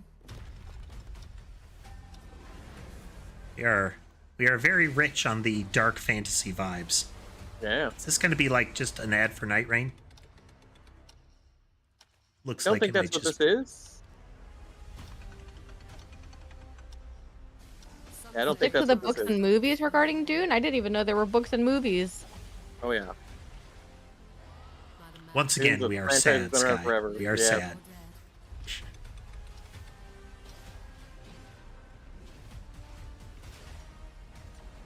I think that means that we need to drag Sky into a movie night at some point now. Yeah, probably. And so I can understand. To save what remains of our broken worlds. A lot of dark fantasy settings today. I'm here for it. I do not object. Chrono Odyssey. This? June 20th. Oh, Huh. that's my birthday. Hey! Happy early birthday. Thanks. Genshin? Genshin. Or Wuwa, I mean, one of them. I mean, it is in the same bloodline, it would seem. Gotta watch the old 80s era Dune movie. Is that what you guys were gonna make me watch? Yes. Yeah? Okay. Yeah, that's the Dune movie. That We're one not- is a solid standalone Dune movie. Yes. I'm not There particularly. is only one been dragging you aspect of through it that I think three they fell others. flat on, but everything else is good. Yeah. The victors show no mercy. Way of the Weirding was very downplayed in that movie. It was not only very downplayed, it was done wrong. Like, Yeah. that's not even remotely what the Weirding Way was. Yep. Can someone tell me the difference Wuthering between Waves, there we go. Wuthering Waves and Genshin? Because they look very similar to me. Now, Wuthering Waves, from what I understand, Wuthering Waves is closer to Diablo than Genshin. Genshin's much more like Tears of the Kingdom and that ilk, and Wuthering Waves is much more like Diablo or Path of Exile or something.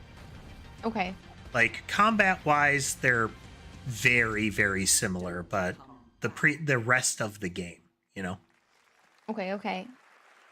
That's Mio Memories in Orbit, a stunning new Metroidvania platformer that has a demo on Steam you can play right now as part of Next Fest. What you're about to see next is a stop-motion co-op platformer where everything has been crafted by hand. It's called Out of Words, and I'm honored to show it to you today. I mean, the Midnight Walk was good with that kind of visual. Yeah. Like, claymation in fabric is interesting.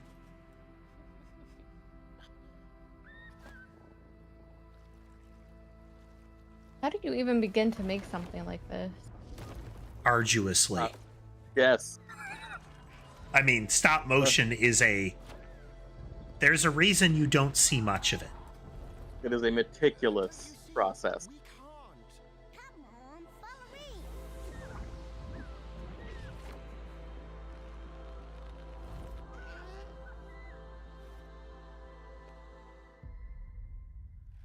It looks like it's shooting for some of that. I can't remember what the other one was, where you had like a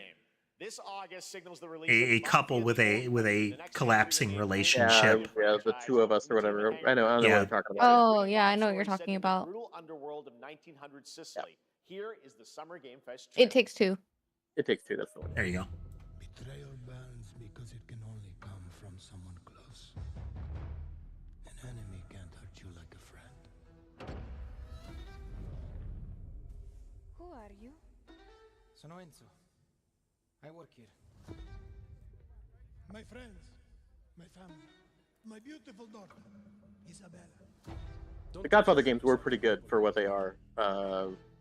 Would recommend if you feel like you want to go do mobster things. I don't know anything about The Godfather. All right, well, yet another movie night. That is one I've Just file actually them never all. watched, and to some extent, it's one of those that is so touted as like this amazing bit of cinema that there's a point at which you look at that and say, yeah, no.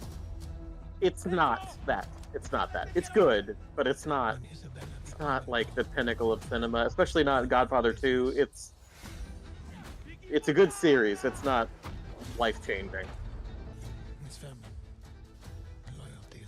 It's interesting to see a much like earlier in time take. And who are you, Enzo?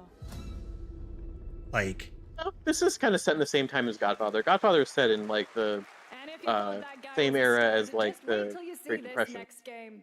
Hmm. Lego Voyages captures the creative But that seems to have been a little before that vibe as far as some of the stuff presented.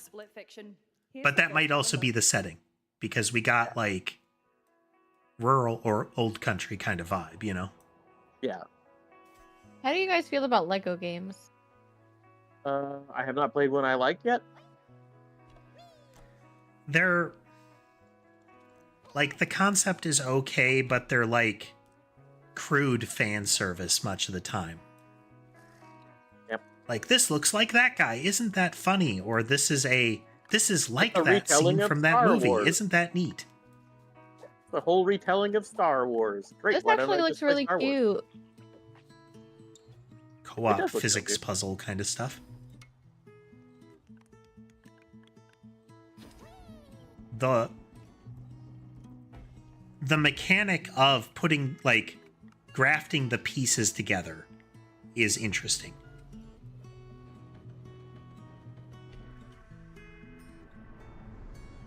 Oh, to be a little block in a Lego game. Barbed Wire, if you've played about 2 hours of Lego Batman, I would contend you have played every Lego franchise game. Like Batman, Star Wars, Lord of the Rings, doesn't matter. If you've played any of them, you've played all of them. Voyager? I mean, that's neat.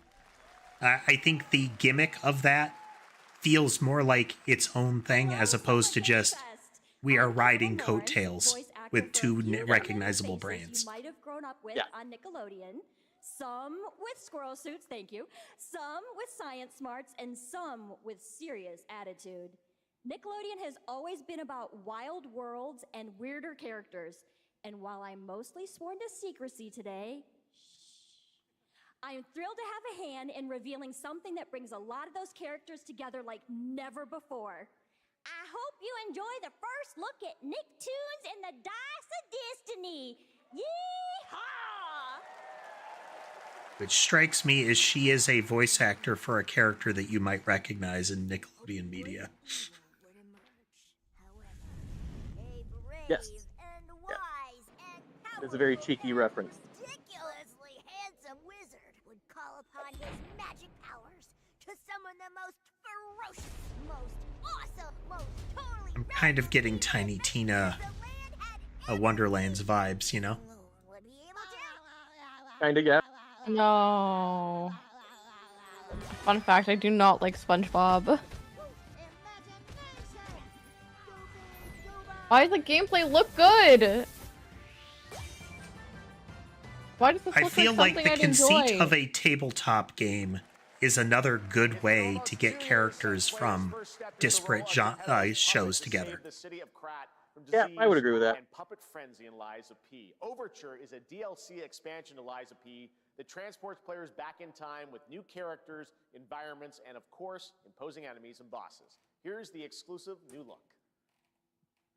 I like how he was saying like it's a, you know, like a continuation of the Lies of P world, but the subtitles, the closed captions said Liza P, like the name Liza.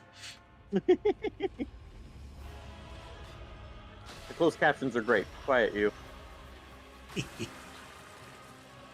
I mean, Lies of P is one of those games that people said was really, really good, and they were really excited about it, but I just was not. It's a Souls-like, and frankly, it has got to be awesome, like to get past that for me. Yeah, because it is gameplay mechanic that is asserted. Like they put that in there because that's a popular genre most of the time. So you get parry, stab, you get dodge roll, you get drop your souls on death, you get go to your campfires to spend them. Why do we do that? Because the maker liked Dark Souls, and it's in there without necessarily lining up with the rest of the game world.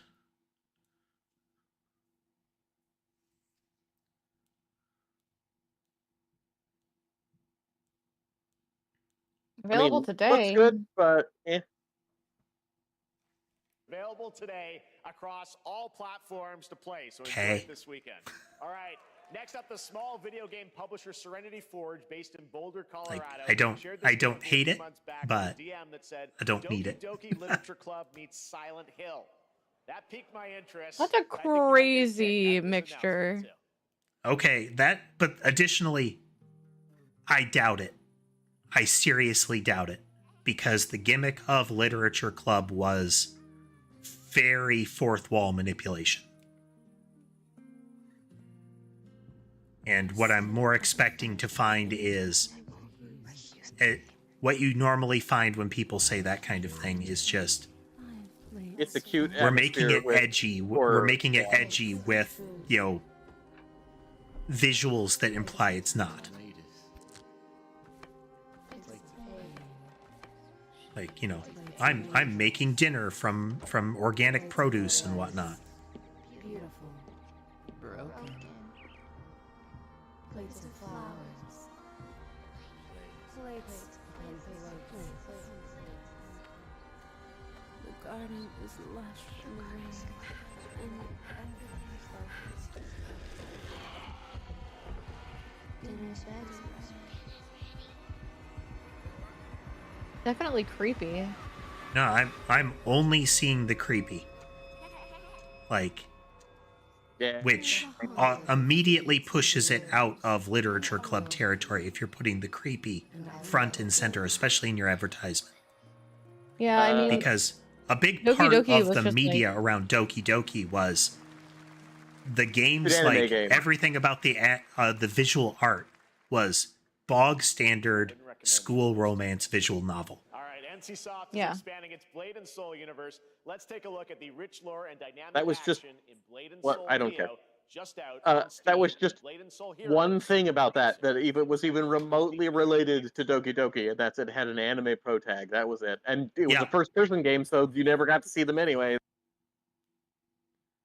Except maybe if there was a mirror in the room that you had to look at. Wait. Continuing the Blade and Soul universe, Blade and Soul Neo Warlock class. So you don't have all of the stuff in Blade and Soul in your new one yet. Neat. What is Blade and Soul? Like Korean Chinese action RPG with predatory monetization. Yeah. Oh. This being not that. Oh? Like the prior thing. Oh, okay, no, it's a separate thing. It's just Blade and Soul, but what if we just went full anime?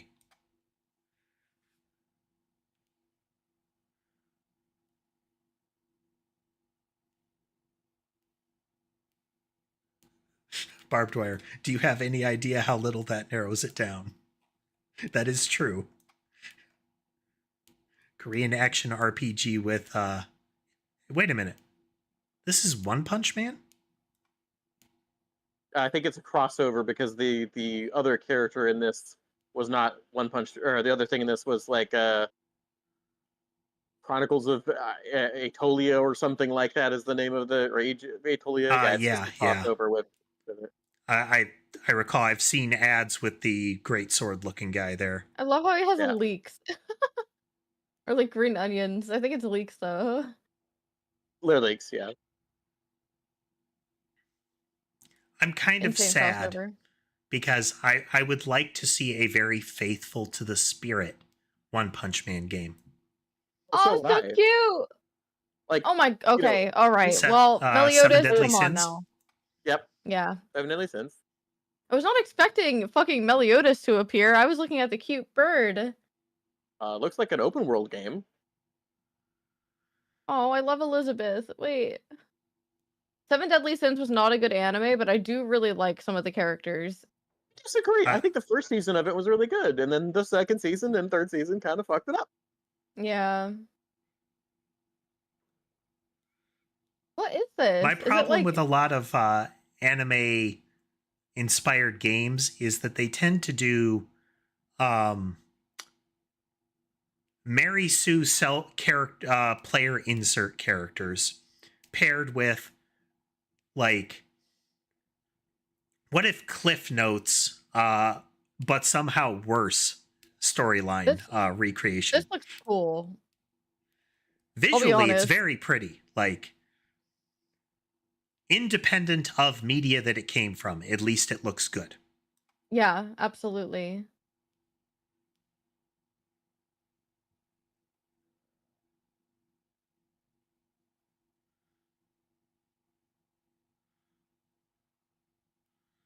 You know, I wouldn't mind seeing an Overlord anime game just because the bar for not screwing it up as much as the anime is just so low. That's fair.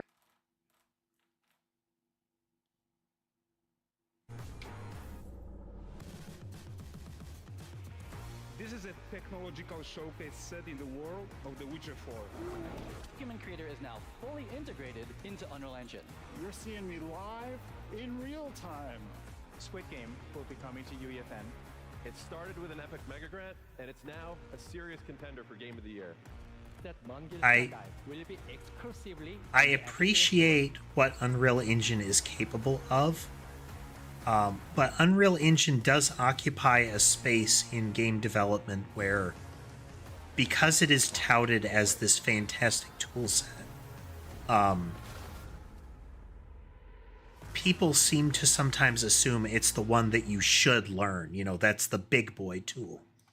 And it is, again, it's the difference between, do you want to code something in like Java or C# versus do you want to do you seek to interact with drivers? Yeah. As far as the difference of capabilities, yes, it's capable of so much. It is incredibly powerful. Jurassic Park? It has a Jurassic Park-y vibe. I think it's World 2. What's that? Find a way. They have the Jurassic Park game that's all about building your own park. I think this is the sequel to that. 3? Oh my god, this looks cool! What the hell? I mean, the general concept of them was interesting. The, you know, actually run the park, deal with breaches, that kind of thing. So it's like Yep, a zoo Zell, game. the dinos don't have enough feathers. Jurassic Park is from the, what was it called? There's a term in paleontology that is called shrink wrapping. Yeah, they do shrink wrapping for it. Yep, where the impression of dinosaurs that most of us grew up with resulted from people taking skeletons and just putting muscle and skin over them and nothing else. Now, that said, the Evolution 2 did actually try to fix some of that by saying, like, well, it's what we had to use to mix their DNA with to make them survive. And then they also, like, improved upon the cloning formulas and managed to make the versions that have fat and feathers on them as well. Yeah. So there's a bunch of the dinosaurs in Evolution 2 that are feathered. I haven't found it again, but there was an art book that I found. I saw at one point that was, what if we took modern animals and did that to them? Like, geese are horror shows if you do that. Yes. They end up looking a lot like those old, Dark Ages images of what people thought turtles looked like, you know? Like, this music is good. Not accurate at all. A cute little yeah, that's cute. Game Boy Color era ARPG. Sorry. I like that. I'm down with being a kick-ass little Monster Slayer rat. That's pretty much just you, Tess. Though proportionally, that is a Monster Slayer mouse, most likely. At least as far as its art is presented. Yeah, I'm gonna be mad about it. Give me a rat, damn it. Kyle Bossman, everyone. But our stigma, Tess, our stigma. All right, well, let's see what this says.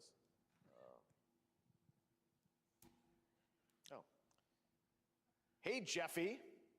If you're reading this, it means 3 things. Number 1, you're killing it at the fest with your oodles of totally natural charisma. Debatable. B, I'm at your house playing long darts with the fam. And 3, you're going to do me a solid and skip that Silk Song trailer so you can pimp my revolutionary VR gaming venture that will shock the industry probably. A wet one on the lips, comma, Wade. All right, we have the school notebook doodle background going on. Mature audiences only. Handcrafted with cuddles by the Merc with a MetaQuest. Kick back and bask in the glory of gaming's first quintuple A tropical farming sim experience. Oh, hi, new friend. Am I muting this because we have copyright music playing in the background of this game trailer? Yes, I am.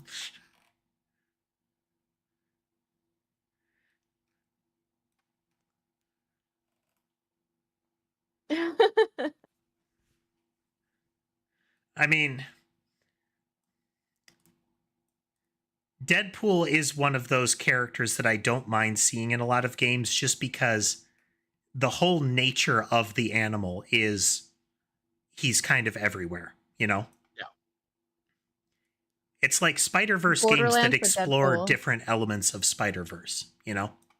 Like, actually explore them as opposed to just, look, there's all these Spider-Men in the same place.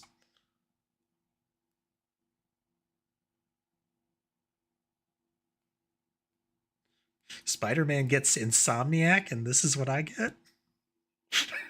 Nice. All right, real quickly, stepping away. I will be right back.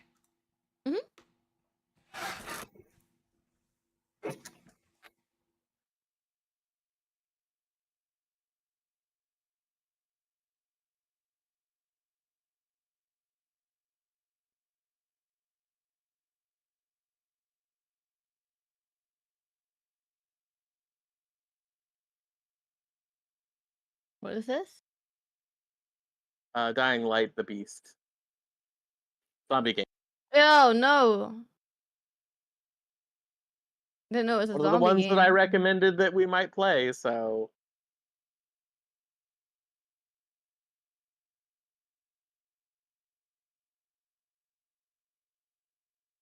Oh, fuck that. No thanks. Oh.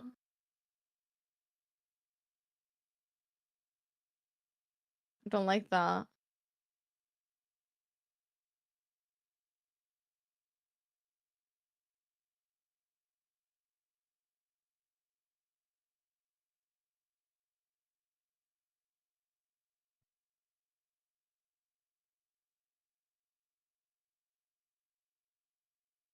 And I return.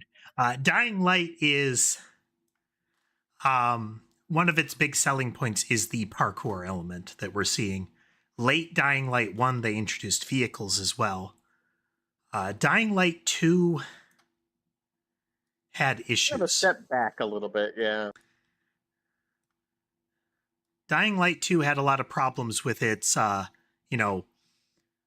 make choices about which side you side with, and I think that part they bumbled, and it kind of cost them a lot as far as the game was concerned.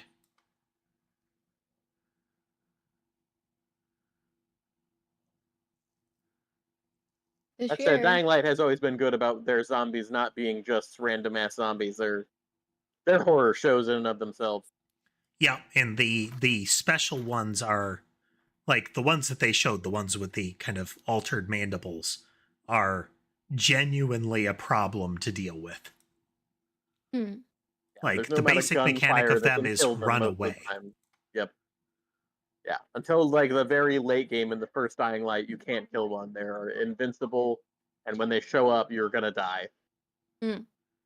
It's not unless you have like, guns in the and they did guns well in Dying Light 1, and that's the zombies can hear. They are attracted to sound. So you pull the trigger once and you've got a horde coming after you. Yep.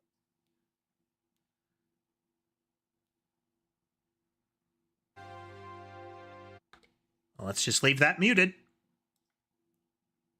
Good call.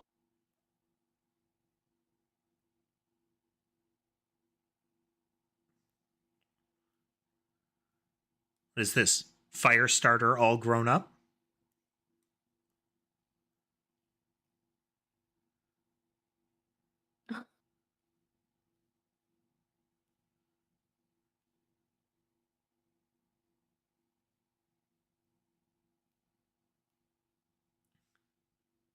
Hello, Daniel. Welcome.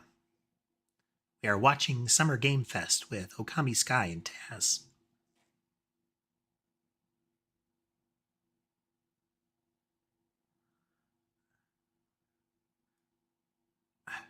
It's definitely a different thing, but I am kind of getting Night in the Woods vibes. Yeah, a little bit. As opposed to returning to the town where, you grew up and like realizing how little you've changed and how much they are changing, This is much more that vibe of, this is all coming to an end, Yeah. So interesting to see how they carry that. That might be neat. I feel like the age target audience of that was not quite where they wanted it to be, though. Very medieval medieval Japan kind of vibes here. Like medieval Japan high fantasy, Yep.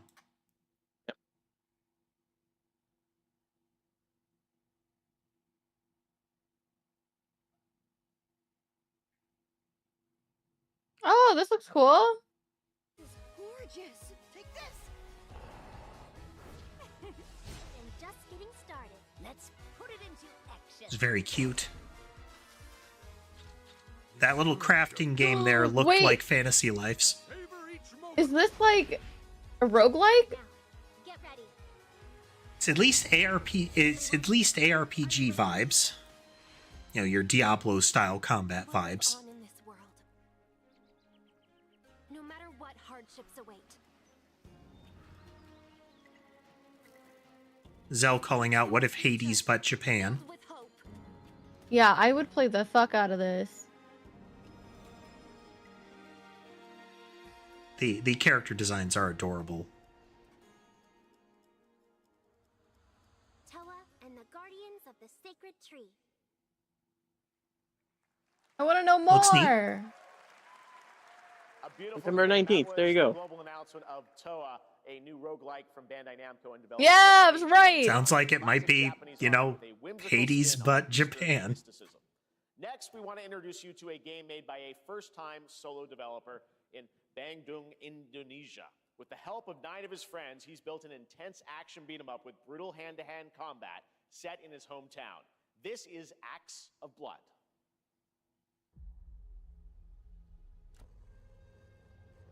They left me with nothing. No justice. That name, though. Just names and Axe of Blood. the hunt isn't over. Not until I Which would have to either be a very visceral combat game or some sort of like garage band from your high school.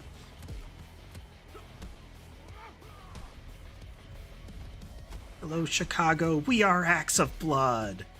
I'm getting very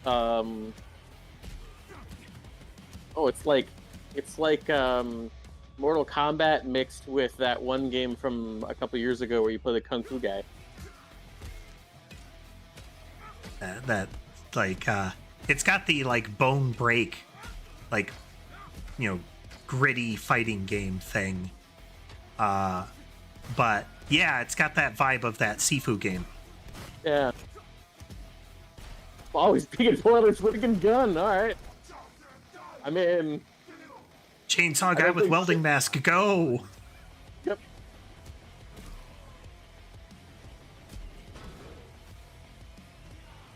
I think there was an action movie at some point that was part of the gimmick was the guy had like, you know, regular person commercially available self-defense weapons for the area, so it was just like a collapsible baton and a stun gun.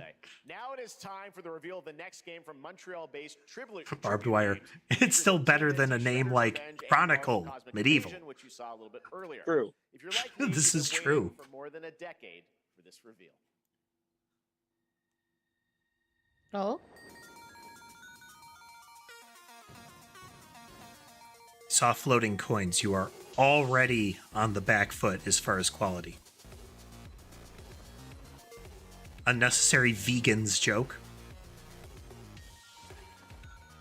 The vegans. This is shit. Scott Pilgrim? Yeah. Yep. Or at least that look. Nope, Scott Pilgrim. That's got to be him.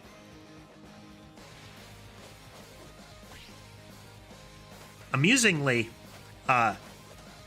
the manga / comic book, this is very much that art style.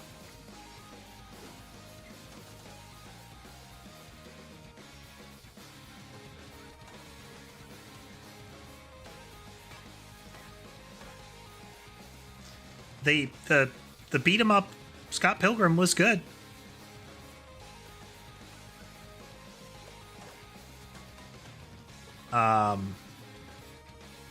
It's they continue their throwback to like the River City games. You know, beat 'em up with RPG elements. I think the style was really cute. It is, yeah. As far as like the concept of the fiction is interesting, but I can't say I'm like I've kept up with the actual brand or anything like that. All right, we're going to be right back. But first, we have a very special I message particularly from found Scott Pilgrim's plot to be all that relevant, though. It was okay. You know? Oh, what? Ah, there you are. Wait long. We've been preparing delightful ways to make you suffer. So enter I the thought that's village, who that was. We've slashed the price to be lower than ever for you simple little man things. Still thirsty? Worry not, you ungrateful wretch. There's plenty more fun to go around. Are we gonna get Resident Evil Cease 5? this foolishness and make your decision wisely. No, they're just advertising a sale on for Capcom. No. That is really disappointing in what is otherwise announcements, is to have an advertisement for a developer brand. Yeah. Like, Yeah. just straight up, we're having a sale advertisement. Ow, ow, ow, ow. Sorry. The first Descendant obsessed with showing ass and boobies. As humanly bad as a possible. man.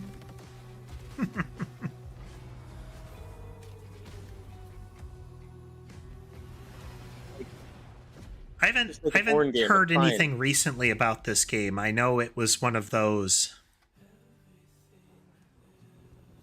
They wanted to get that, like, hey, get the latest character, grind the content, but they kind of, to my understanding, they stumbled.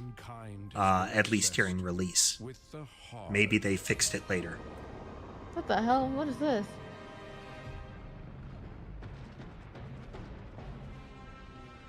What am I looking at? Is this like PUBG? I mean, there's a lot going on here. That looked like a mecha zombie. The implant on the base of the at the base of the skull. You don't see a lot of mecha zombies. Well, the music took a turn for the worse.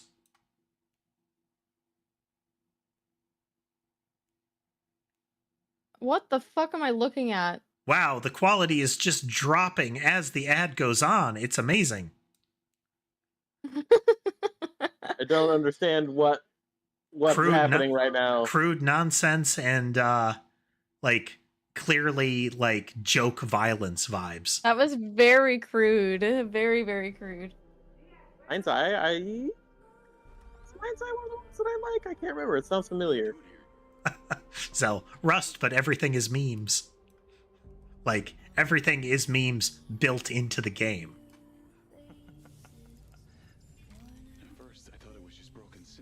Is that a... Why do you have a surgical, like a mechanical surgical hammer? Like, that wasn't a probe or something like that, or a insert it into an implant. That was clearly designed to bonk them and then have the claws enter. Like, there's no other use for that form factor. You were a good soldier.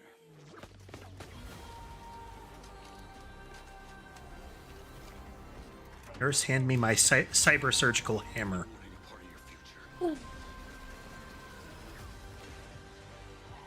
Looks pretty. Oh, this is that. This is that one that had the weird usage of the word paradox in its ad. June 10th. Where, like, in the future, there will be a paradox where in which the AI takes over or something. It starts to become sentient. That's not a paradox. Bro has a barcode on the back of his head. That's Hitman. Yeah, that is the main character of Hitman, Agent 47. The agents have shaved heads and barcodes.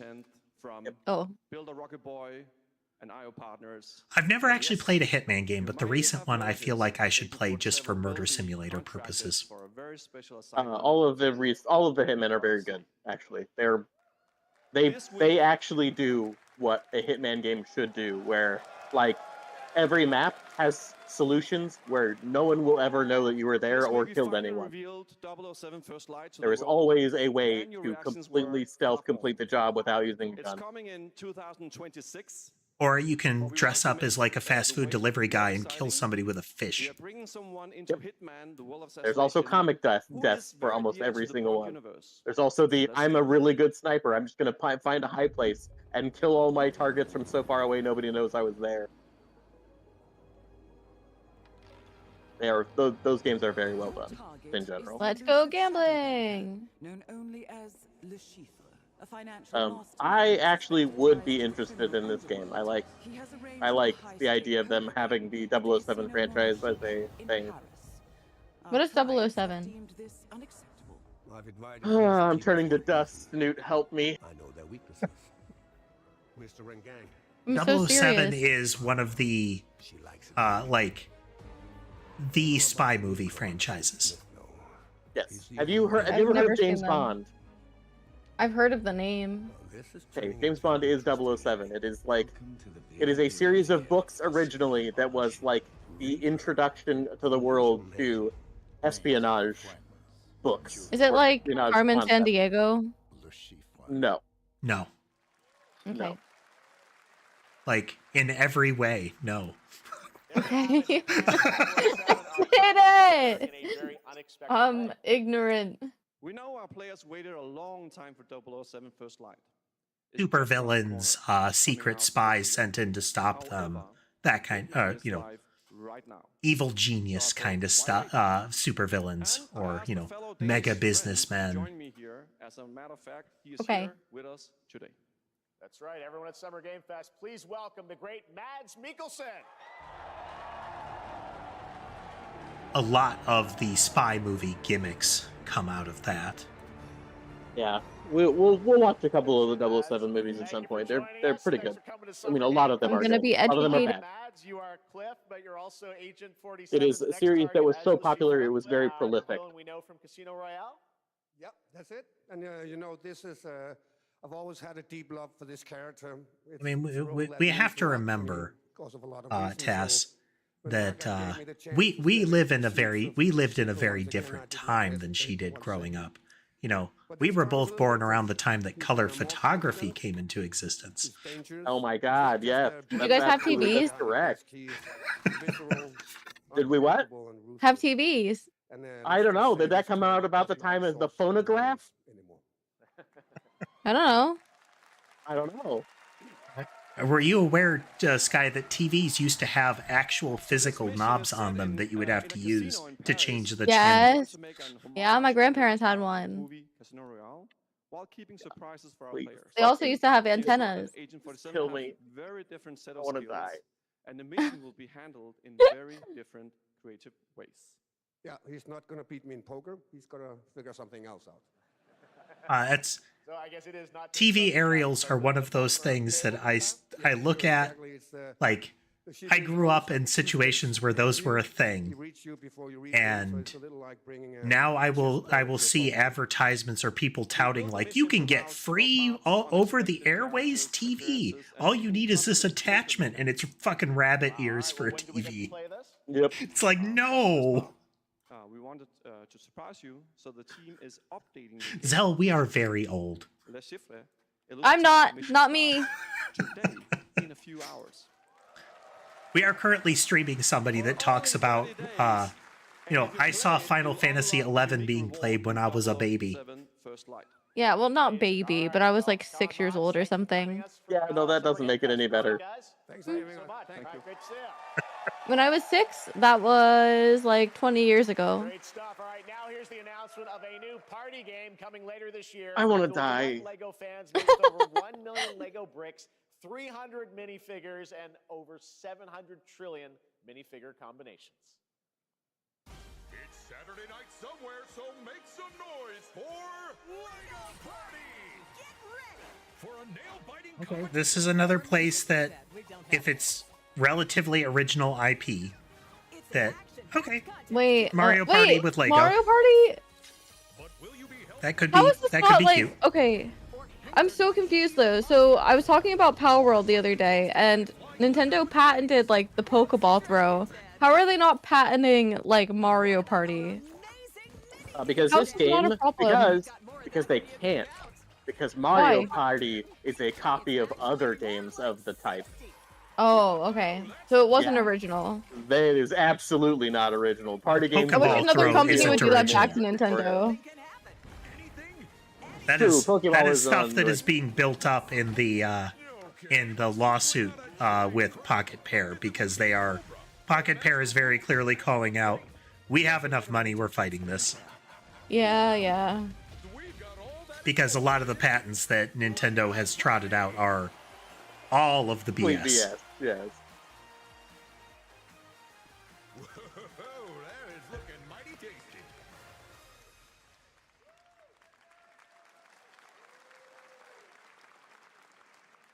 All right, next a new look at a new I mean, team if shooter anything, from Dragon Ball would be the one to claim. We invented the idea of storing a big thing in a small thing. The most treacherous region of space, hoping to get Yep. their hands on the artifact. The game is called Wildgate, and the open beta starts Why have I next heard of week this during game? Steam Next Fest, and we're also very happy to announce the game will launch on July 24th. Don't recall having PlayStation seen 5, that and name. Xbox. Let's see what it means to get into some serious space shenanigans.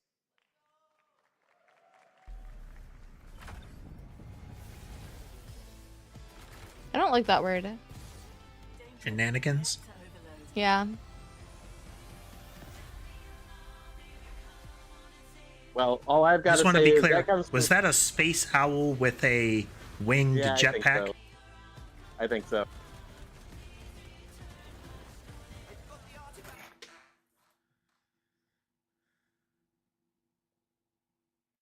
Mute the music for YouTube purposes. I mean, I like the ship designs. I mean, they've got like ship-to-ship content. They have ships of like plausible size for a for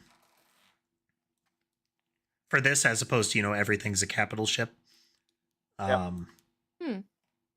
It may be interesting.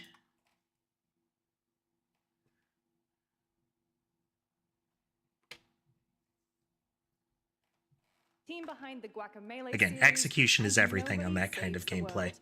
They're making a full 3D game that can be played alone or with a friend in co-op. You can find out more during Day of the Devs right after the show, but for now, Alone or here with is a the friend global in reveal co-op. of Blighted. There's some redundancy in Well, that second yeah. thing. Just say alone or with a friend. Hey, look, more dark fantasy. Okay. Nobody Saves the World was kind of neat, and Guacamelee, I'm told, was interesting. Kind of luchador Metroidvania. And pass their knowledge to future generations until Sorcisto, in his lust for power, consumed the brains of the living, spreading this blight. You harbor it too, I see. This reminds me of Hades. It's very much got that sort of DNA to it.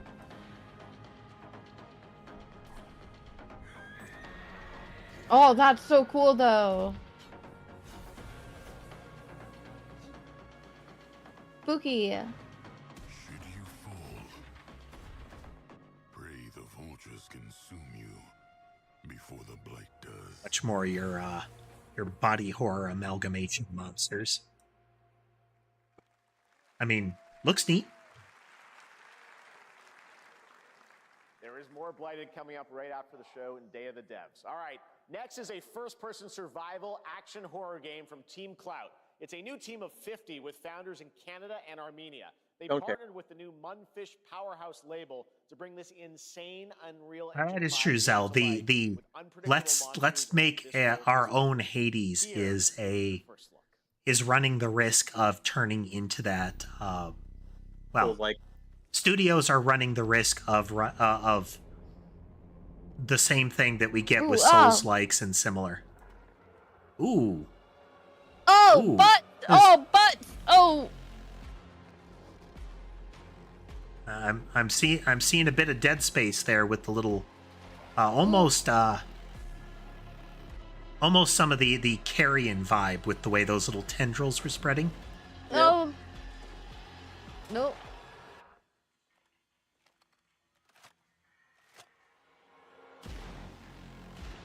Yeah, shoot him.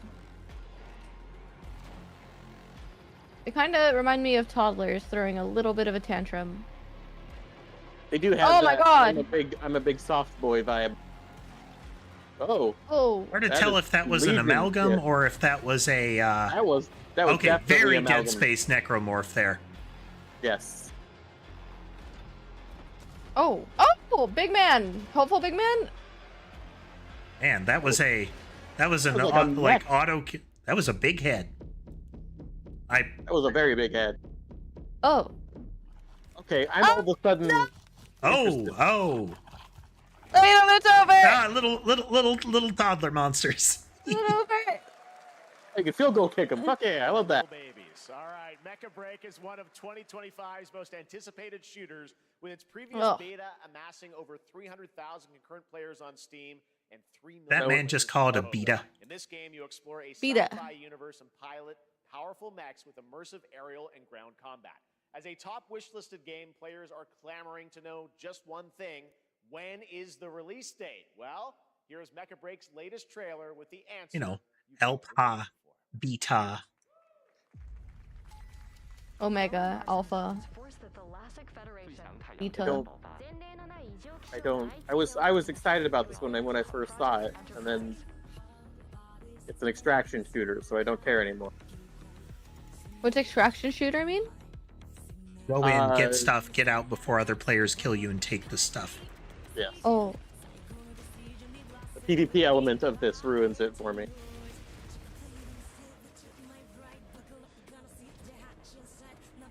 I like big mechs. I really do. I don't want the PvP element. Extraction shooter is currently one of the big AAA obsessions. Yeah.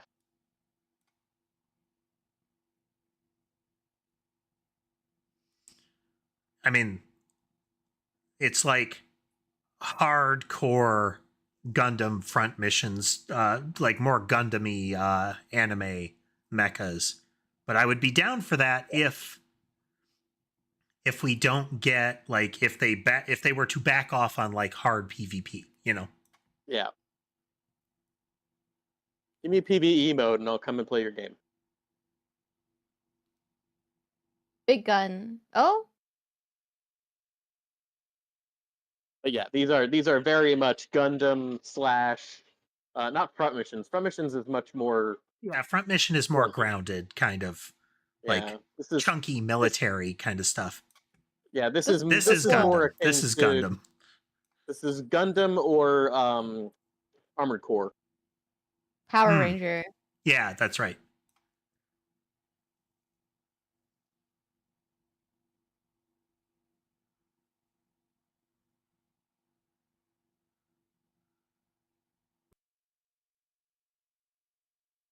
Cool. Wishlist now. We showed you no gameplay.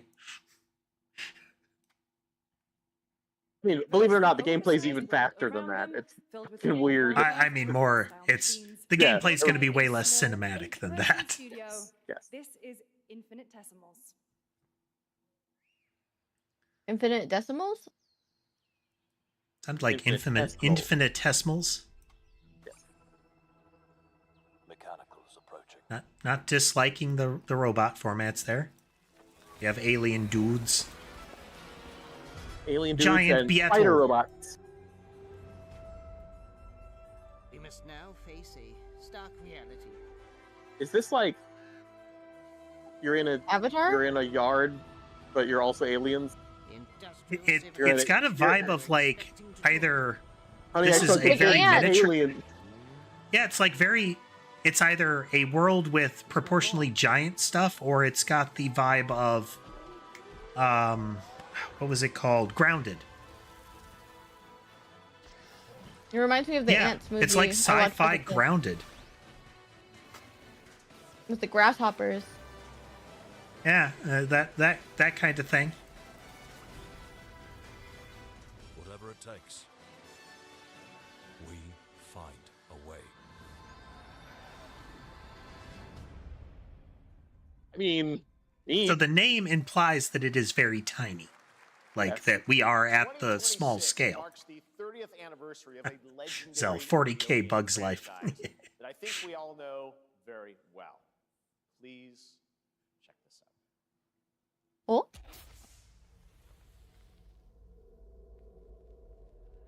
Happy birthday. Oh, here's a Resident Evil something. Yeah. I called it.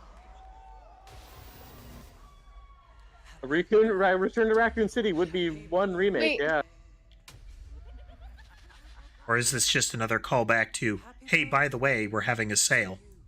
Because this is we're having a sale, Wait. lady. What? Are we getting like a remake of 5, please? I'll shit myself right now. 10周年を迎えることができました。ありがとうございます。さて、お待たせしているバイオハザードの最新作なんですが、もう少しだけ、あと瞬きするぐらいの間だけお待ちいただければと思います。それでは、これからもバイオハザードシリーズよろしくお願いいたします。ありがとうございました。That I got nothing. Oh, we're so close. We're so close, but not today. Special message. We cannot wait for when the time is right to share more leading into the anniversary of Resident Evil.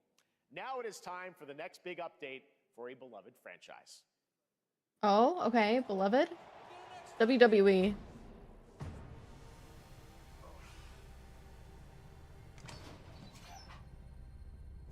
Let's rumble. Sorry. That was ridiculous.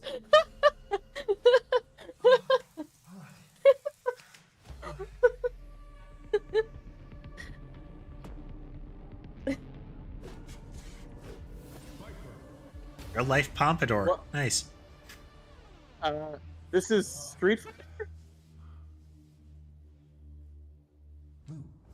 Tekken? That's Steve Viper's a Street Fighter character. What the fuck is this? I'm so confused. Whatever is in your workout supplements, you need to stop, sir. Yeah. Okay, Street Fighter. Street Fighter, yeah. It's gotta be. This is such a 90s commercial. It really is a 90s commercial. What the fuck is happening? Oh, it's introducing the characters they're going to add to Street Fighter 6. Okay, this makes sense. That's cool. This is the next season. Here's worth of 1 and characters. 2 Fighters Edition. Now, to be fair, Sagat has always been my favorite Street Fighter character, so... If I recall, Sagat was like the villain of one of the original Street Fighter. Yep, he is the villain of the original Street Fighter. He's the victor of that first one.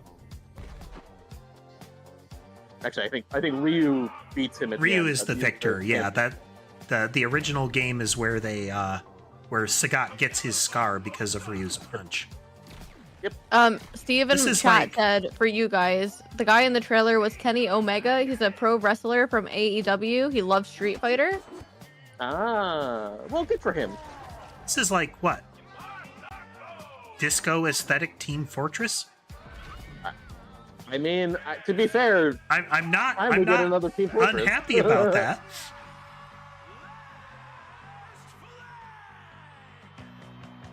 Like 70s to 80s aesthetic.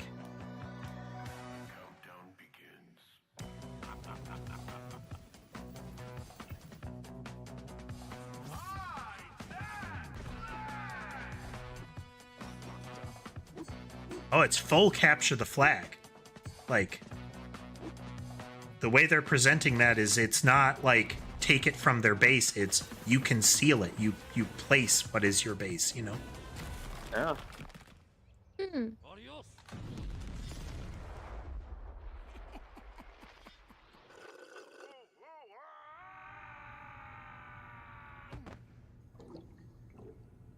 I do love the advent of the hero shooter where it became a term and that wasn't a new thing at the time.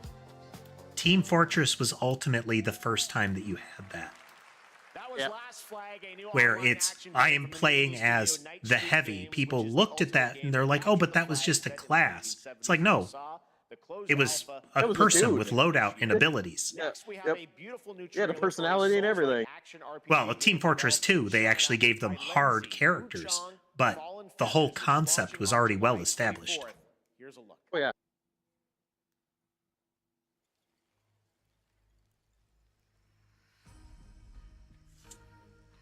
Something I would definitely mispronounce, Fallen Feathers. Okay. Oh, pretty. Yeah, but that kind of name means that we're talking like Chinese style pronunciation, which means there's inflection and letters that I don't have the proper pronunciation for. Fair enough. Oh, so pretty. It's like that Spanish R, you know?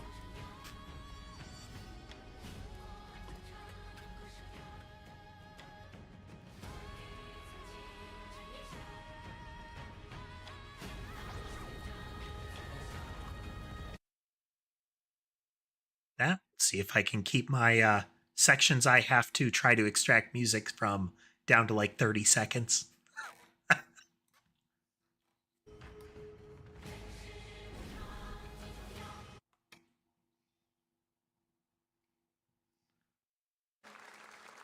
Looks neat.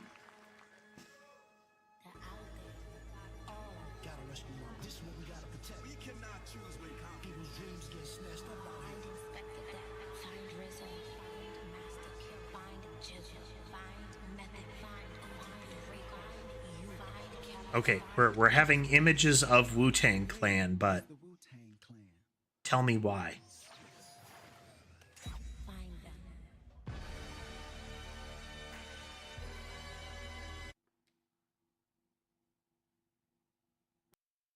There's a Wu-Tang Clan way back in the Sega Genesis days. Oh yeah. Ooh. A lot of times, though, that kind of media feels like it has been grafted in, you know? Yeah. Like hard grafted in, because they will create a fiction around the, like a rap group or something like that, that is often completely disconnected. Of the Receiver is a Looking new at you, co-op Shaq action Fu. RPG with anime-style fighting, and it's the debut title from the 53-member Brass Lion Entertainment. Now, Anime-style here's a fighting look is at not a thing. I Guild didn't know Wars if you 2, which knew has that or new not, but updates, that's not. including player housing and is free to play. This weekend, to celebrate SGF, you can take advantage of double XP. I get what they're going for by saying anime-style fighting, though. This is Guild Wars 2. It's the over-the-top animation, but that has become so pervasive that calling it anime style is like saying JRPG now. Why are you showing stuff that was in the game 20 years ago, people? They just showed like 3 fights that I played back when I played Guild Wars 3, and that has been around. This is absolutely a, hey, we still exist, please. Yep, please come play our buy game. in now. Oh, so cute. Hack room. Adorable as it is, I am definitely seeing a. This has got to be, Netmarble's Genshin.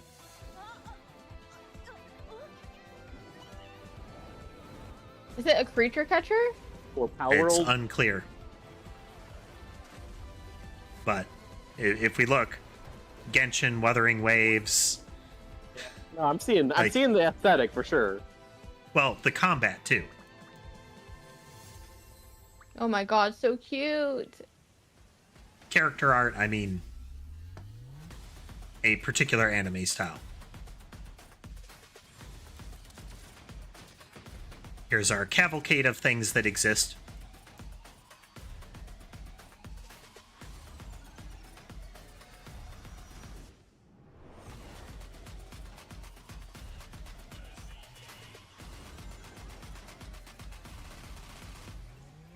I feel like for the spooky game Make Sky Panic collab that we're planning, we may need to like pre-test some games. I think I agree with that. I don't want to pre-test anything. Well, we mean we're gonna test them to see. Oh. Okay. This is not an ad for new Cyberpunk. This is an ad for the fact that they put it on Switch 2. Long story. Oof.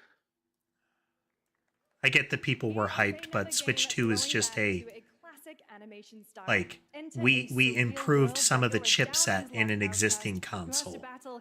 And there's something kind of sad about that. Like, this was an upgrade for the sake of having an upgrade. It feels very buy the latest iPad to me. Yes. We're getting a lot of toony games. Both like, old school toon style, but like your claymation, your Muppets, that kind of stuff. Another relapse, huh? Get well soon.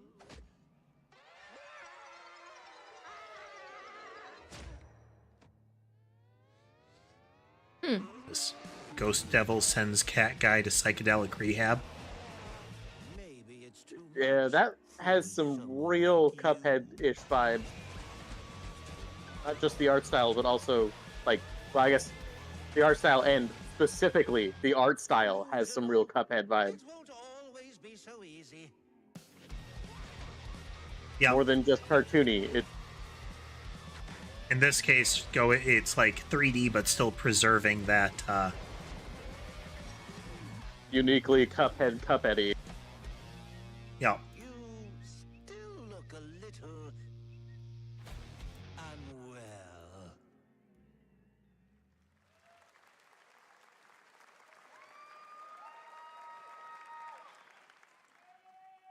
Hey guys, I'm Ian Prue, the co-founder of 1047 Games.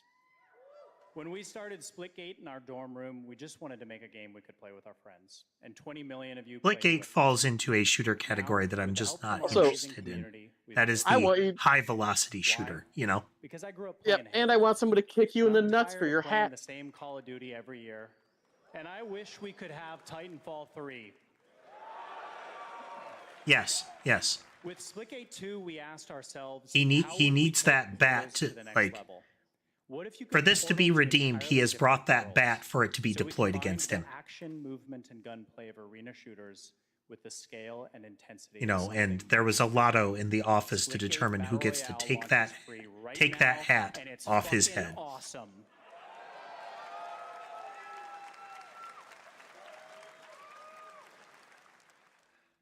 Weird choice.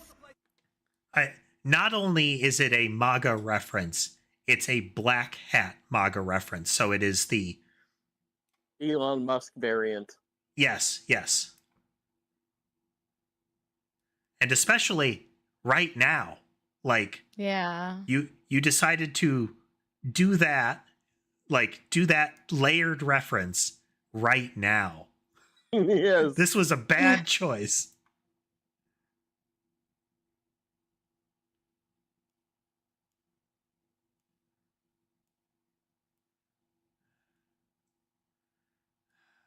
It's the competitive gather weaponry around the map, kind of your Apex vibe with a Portal gimmick. I would not, honestly, if you'd have showed me this and Apex, I would not have been able to tell the difference between the two of them. Yeah. I'm pretty sure there's a character in Apex that does something like that anyway. For me, this reminds me too much of Tribes, and I wasn't into Tribes either. That's true, yeah. Tribes was a very similar mechanic, but with generally it was like high-speed grappling hook launching yourself around.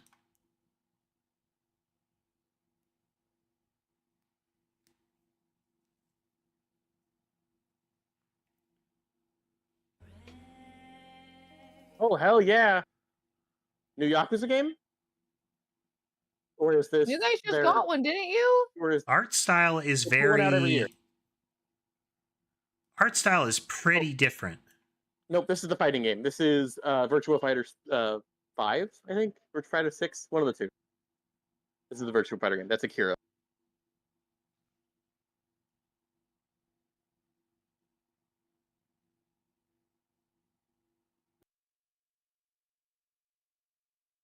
I remember encountering Virtua Fighter when it was initially released in the arcades, and I never thought it looked good. Like, well, it didn't. Final Fantasy VII got away with its chonky models because of the generally you were not like directly controlling them and you were a step away from them. Yeah. This doesn't look like Virtua Fighter. It doesn't. Is this the project that they showed last year that it is? Oh, never mind. Okay. This has the street gangs look that you got out of Kung Fu Hustle, like that kind of street gang. Yeah.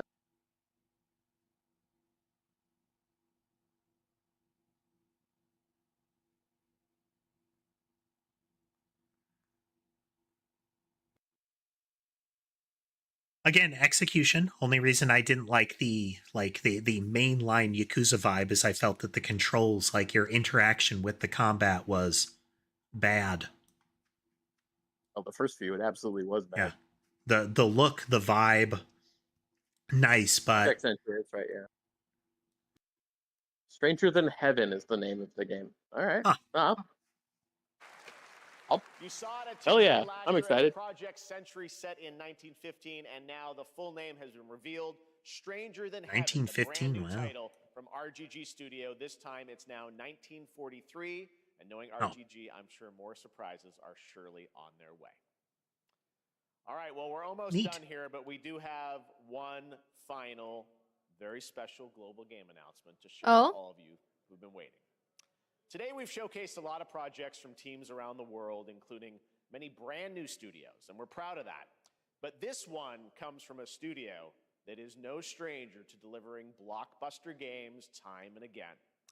When I first got a glimpse at this project Use of last the word summer, blockbuster for the games is a red flag, not a positive. Scope and ambition of this developer's It's right up vision. there with saying things like quadruple Many A. places, really any place this game could have been revealed.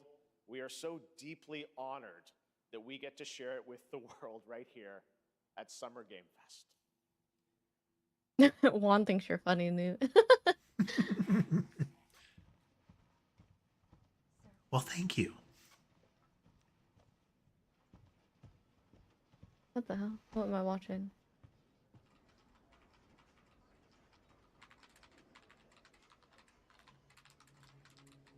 Intense typing action.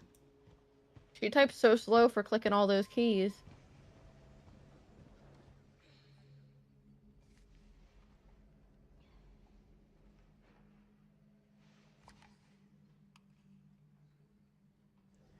I mean, it's going to be terrible for her posture to have that, like, legs up on the chair thing going. But I appreciate showing somebody doing actual desk stretches. Like, I'm at a desk job typing stretches. Coming.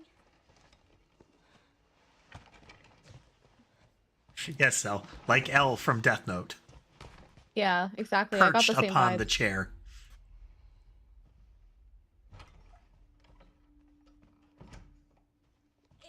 Come on, high production value, actual murder mystery game.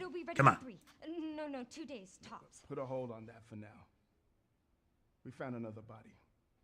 One that exhibits the same pathology as the others we've been investigating. Now, I need a good technical analyst on this. Okay.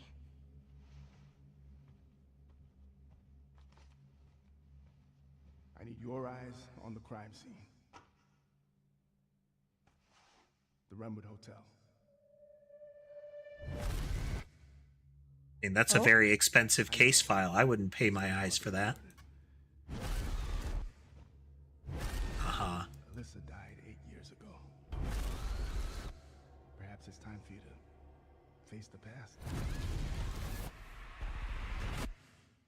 Grace.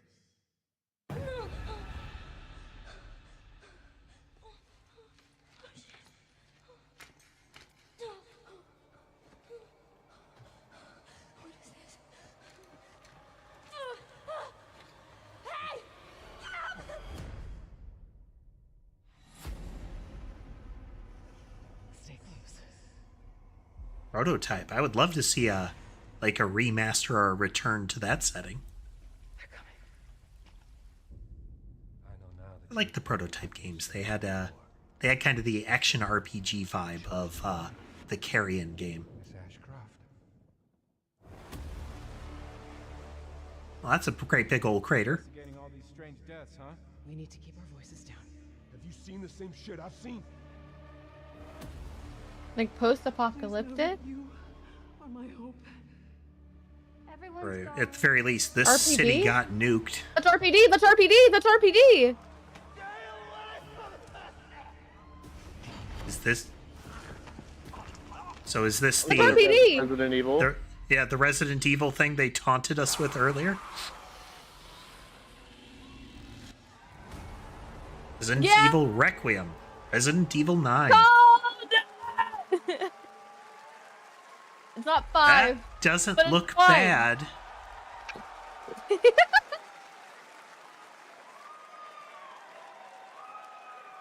you have it, Resident Evil Requiem. I called And it will it. be playable to fans this August at Gamescom. It is We're Cal's also birthday hosting too. Opening Night Live on Tuesday, August 19th.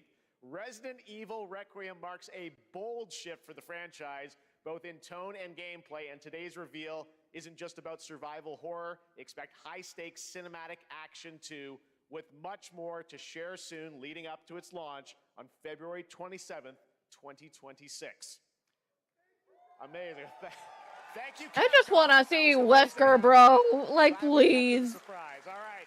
That's gonna do it Please. for our live Summer Game Fest show. Let's thank our co-host Lucy James. Didn't she do a great job, everyone?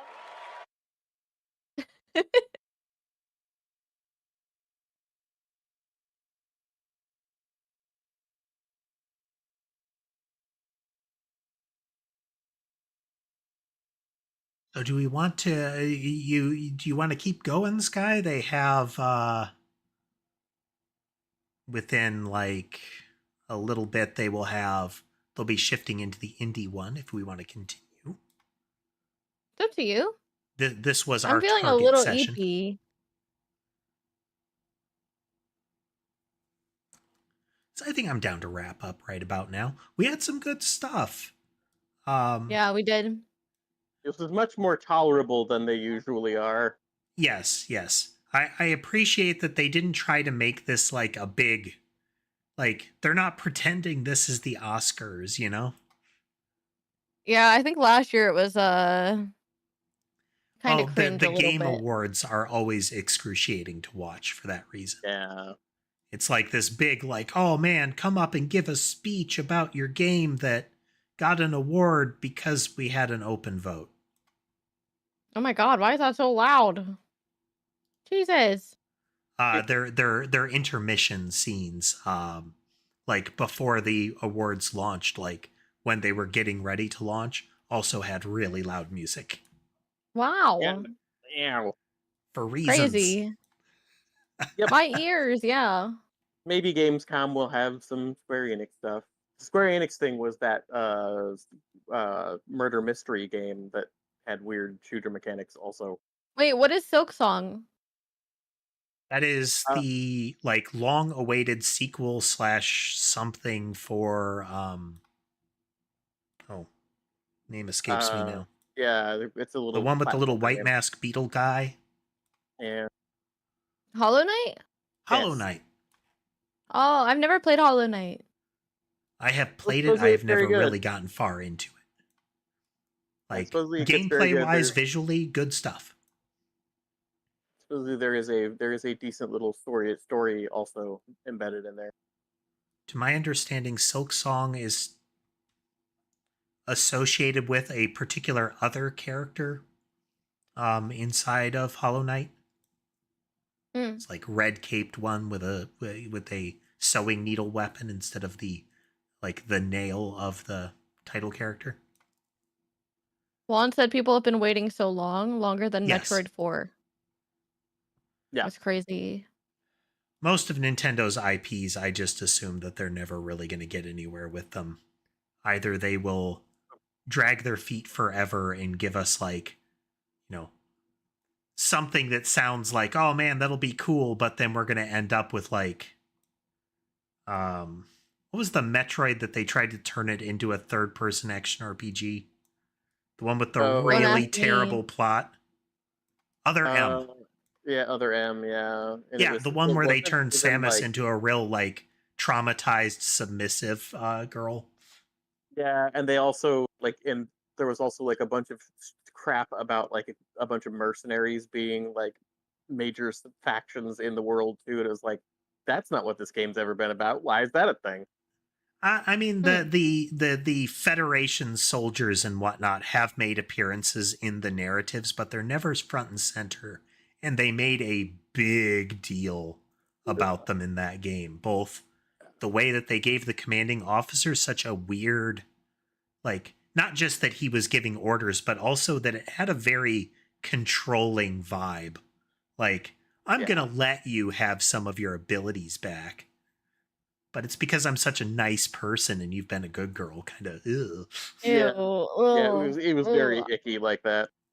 And it was such a departure from the vibe of Samus.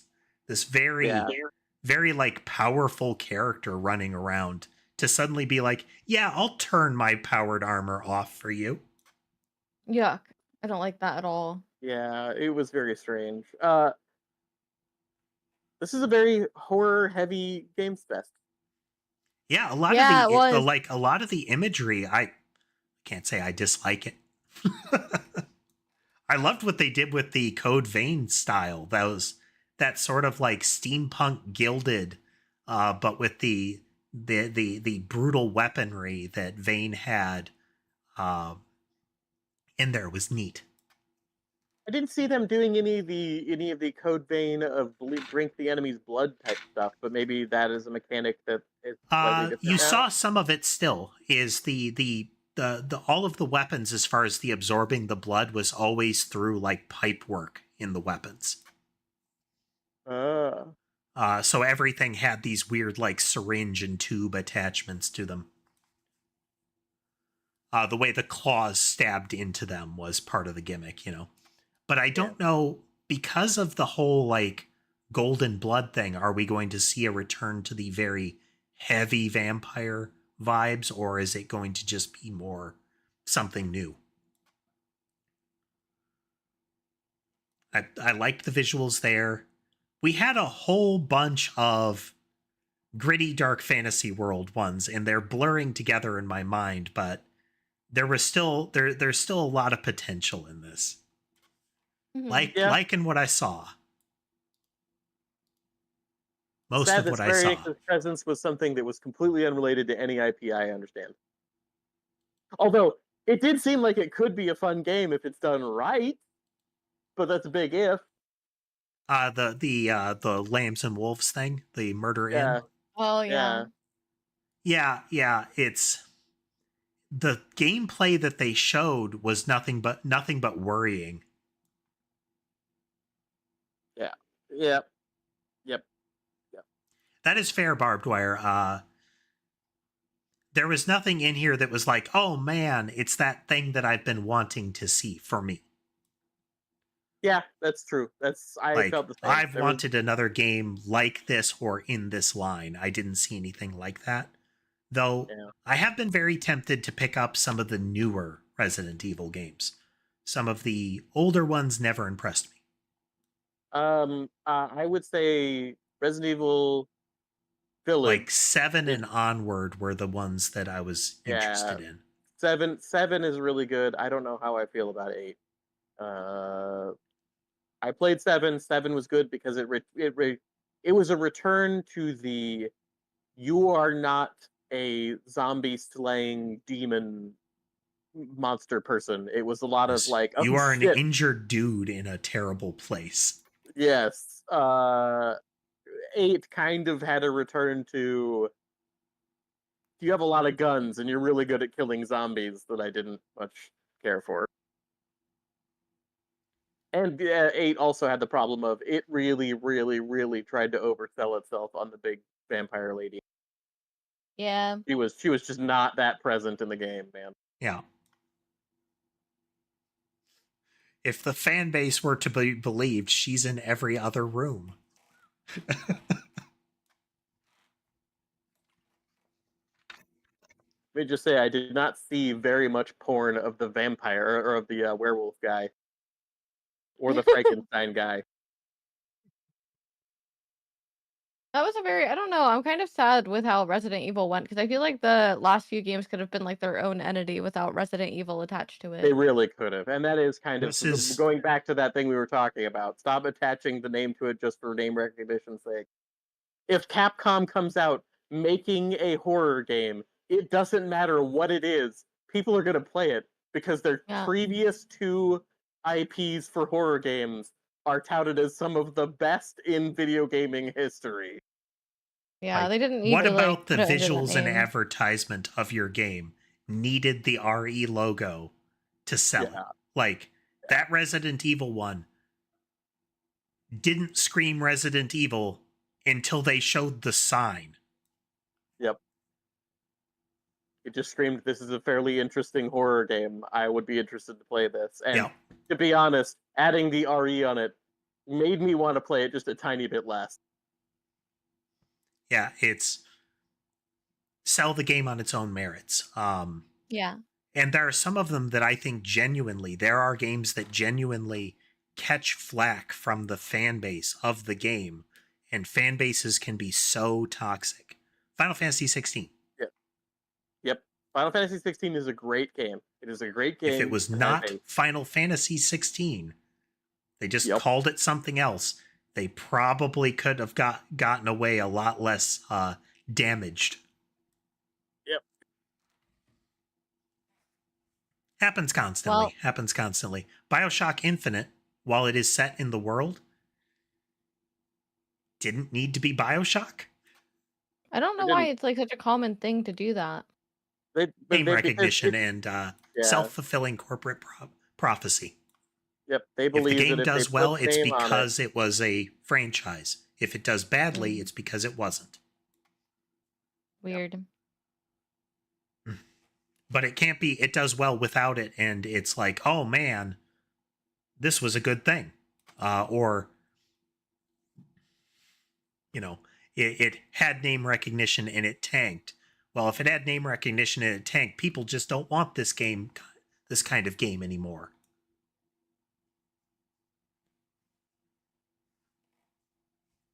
It's name recognition will get you sales for that, but it can cause, it's not free, you know? It's you had better deliver, and you had better deliver well enough to sell it to the existing fan base. Final Fantasy VII keeps catching hell too. Yeah, for the same reason people don't like the remake, because it's not what the original was. Yeah, it's not precisely what the original was. Even though it's literally like remake. Not remastered, remake. Yeah, but I mean, there are people who had unrealistic, I mean, not only unrealistic, but also just silly expectations for what that meant, you know? They wanted, give me my turn-based combat with all of the characters that I like, and every single scene, you know, exactly as I remember it. Yes. Not as it was, as I remember it. Yes. There are, you know, you remember Dyne, right, Sky? Yeah, Dyne dies. Yeah.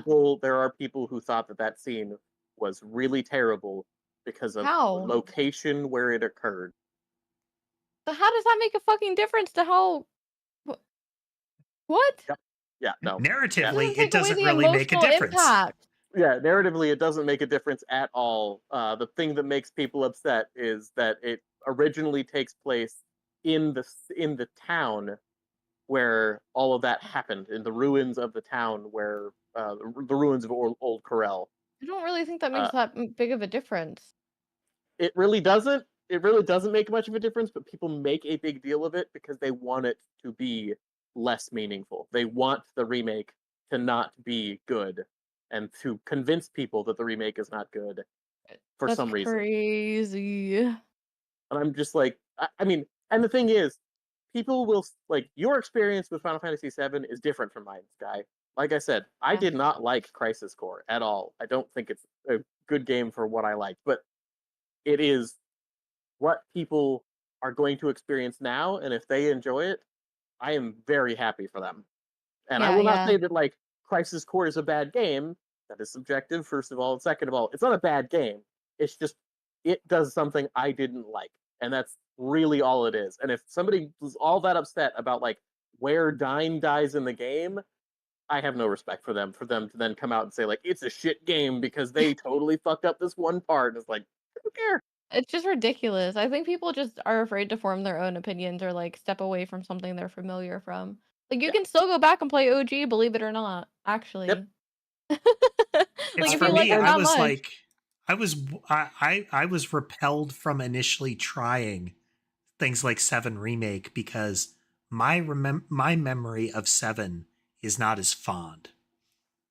Like like my memories of like some of the characterizations and plot points are flawed and wrong. Like, but in the direction of I just didn't like it, you know. And it was further contaminated by some of the weird grind and like some of the gameplay mechanics of 7.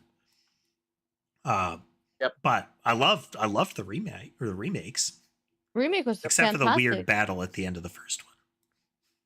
Yeah, they kind of did the same thing at the end of the second one too. It's weird. I wish it was. Like the I wish first one, it was less like, remember ham-handed. that movie that we made that felt like it was kind of off the wall? Yeah, that wasn't that cool.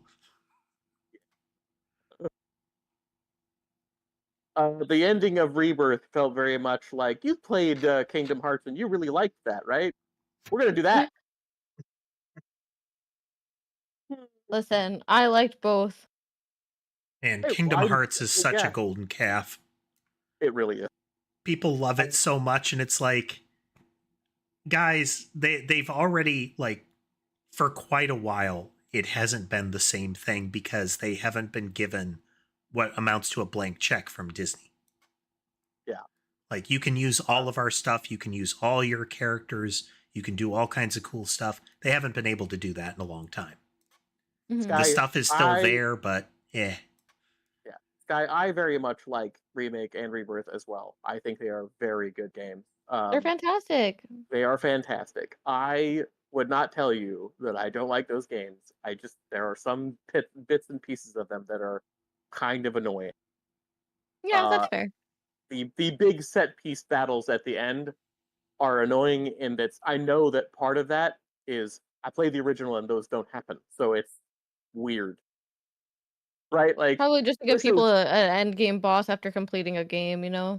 yeah, it is exactly that. And I can tell you that the original ending of OG7 is that. It is a big, ridiculous series of set piece battles you have to do that are fucking out of nowhere. They're great. No. Don't get me wrong. And in that sense, the 2 remakes do actually follow along with the formula of the original. It's just weird that it happens twice in the middle of the game now too. Mm-hmm. Mm-hmm. Just their But like way I of say, doing it, I guess. I just think the very bombastic nature, the almost apocalypse nature that they present you with in that battle, this, you know, ridiculous amalgam spirit creature thing that you are fighting and that you suddenly have super extra special powers, you know? Yeah, it's very much a we needed to have the ending of a Final Fantasy game on our Final Fantasy game moment, and Yeah. I get it, but I mean, it's you weird. could have taken the like mutant Genova style thing that you have to face, you know? That's true. You could have could done some that, sort of yeah. like it felt like it wasn't in world. It did kind of You feel know? like it wasn't in world, yeah.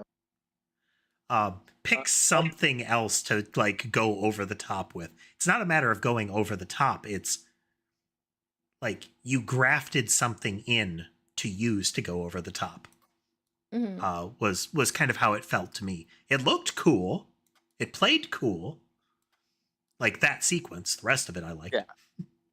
I love the rest of the game from top to bottom, though. Yes. I don't think except for the one little section of the game where you're climbing around to near the light source before you get up to the top plate. That dragged. That was the only part of the game I felt actually genuinely dragged. Was that stupid? We're infiltrating. Was Make a Reactor 4 or whatever, the one where you Yeah. that little section dragged a little bit, but other than that, the game was very well paced. And Rebirth is well paced from beginning to end. There's lots of extra Rebirth stuff to is do, the best but game I've ever played of all time. yes, it's phenomenally well done. Maybe someday I'll get to that one. Please, can you stream it? I'm so serious. But Sky, I was telling you that I would explain to you why I don't like Crisis Core, and I will do Yeah. that. Okay. In the original, you have to understand, people who experience the original, not the remake, but the original, and you're about to experience this because you're about to play the original. Uh-huh. Cloud has 2 references in the entire game. Sorry, it's not Cloud. Zack has 2 references in the entire game. Okay. In one of them, he's just talking to Cloud about how he wants to be a mercenary. Okay. And in the other one, he's called a womanizer by Aerith. At no point in the game does he mention that he has a girlfriend named Aerith. I think he mentions he has a girlfriend at one point, but he never mentions her. He never talks about her like he's waiting to get back to her. There's no relationship there at all. The relationship that you get is Aerith and Cloud for the original. That is all a manufacturing of after the original game was released. They made that relationship a thing. I don't think there's anything wrong with that, though. They're just, I like, don't think there's fleshing it anything. out.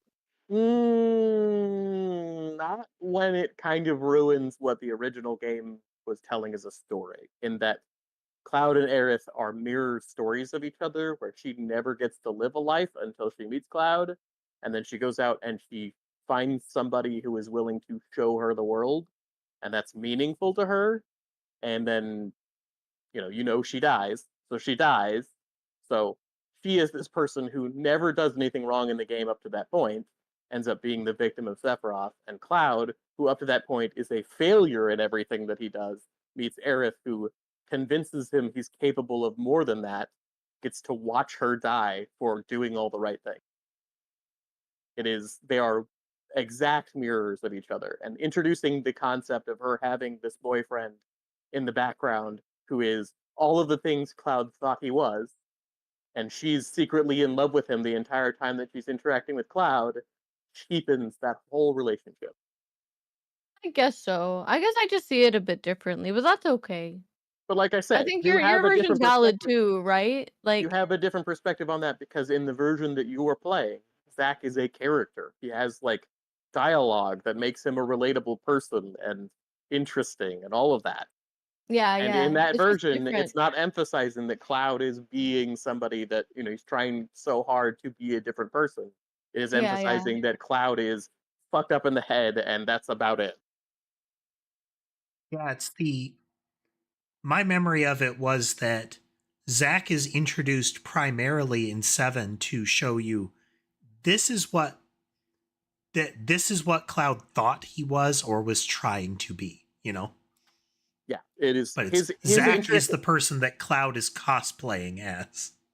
Yes, the first time you see Zack in OG, it is from the perspective of Sephiroth trying to convince Cloud that he is not who he thinks he is. As in, like, Cloud's a fake person and the real person is this other guy named Zack, who is a real guy. Yeah, that makes And sense. and in Rebirth, they're not going that route. Cloud's already acknowledged that he knows that Zack is a person that's alive without Sephiroth ever saying the name Zack. Yeah. For me, is kind of sad because they executed the Cloud is masquerading really good at the beginning of the remake. Yeah. Like he is putting on the show. He is trying to be what he thinks he should be or thinks he is. They did a good job too. I mean, I think they did that. They do a good job in Rebirth too, because he's still doing stuff that's like he's still putting on the act in a lot of ways at certain times, but that is cracking over time. That's what I'm saying. Like, one of the things I like about Remake is it is emphasizing that Aerith is softening all those corners throughout the entire game. Every time he interacts with her, him being in the beginning of the game, it's I don't give a shit about any of this. I don't care about the world. I'm just here to get paid. And every time he interacts with her, some of that falls away and he becomes more concerned with helping his friends, saving the world, doing the right thing, being a good person. not being a dick all the time. The way that she interacts with him really has a, yeah, but that's BS. Exactly. Yeah. She sees through all of that shit immediately, and that's what I like about the remake, is it emphasizes how much she does that. And that's there in the original, but without voice acting or, the emotional range that you can get in non-text based storytelling. You don't get as much of it there. It is why for people that are making like modern old school RPGs, console RPGs or JRPGs, however we want to describe them, a large number of expressive character sprites is critical. It's something that like Danganronpa and now 100 Line do very well. If you can't do the voiceover, or even if you're doing the voiceover, show their expressions, because you can carry so much with facial expressions, body language, in addition to the voice work. Yeah. But if you remove that, where you just have this is the silly comic relief guy. What's his portrait? Silly comic relief goofiness. What's he saying? Tragedy. Yeah. There is a character. So there's two games that came out a couple years ago that I wanted to encourage Sky to play at some point. Not soon, because she's got her vibe going still. Gotta play OG. Yeah, but there's a game called Chain of Echoes that is very good, and there's a game called Sea of Stars. Both of these games are relatively new. They're like 2003. I've seen Sea of Stars, and I'm pretty sure Newt played it.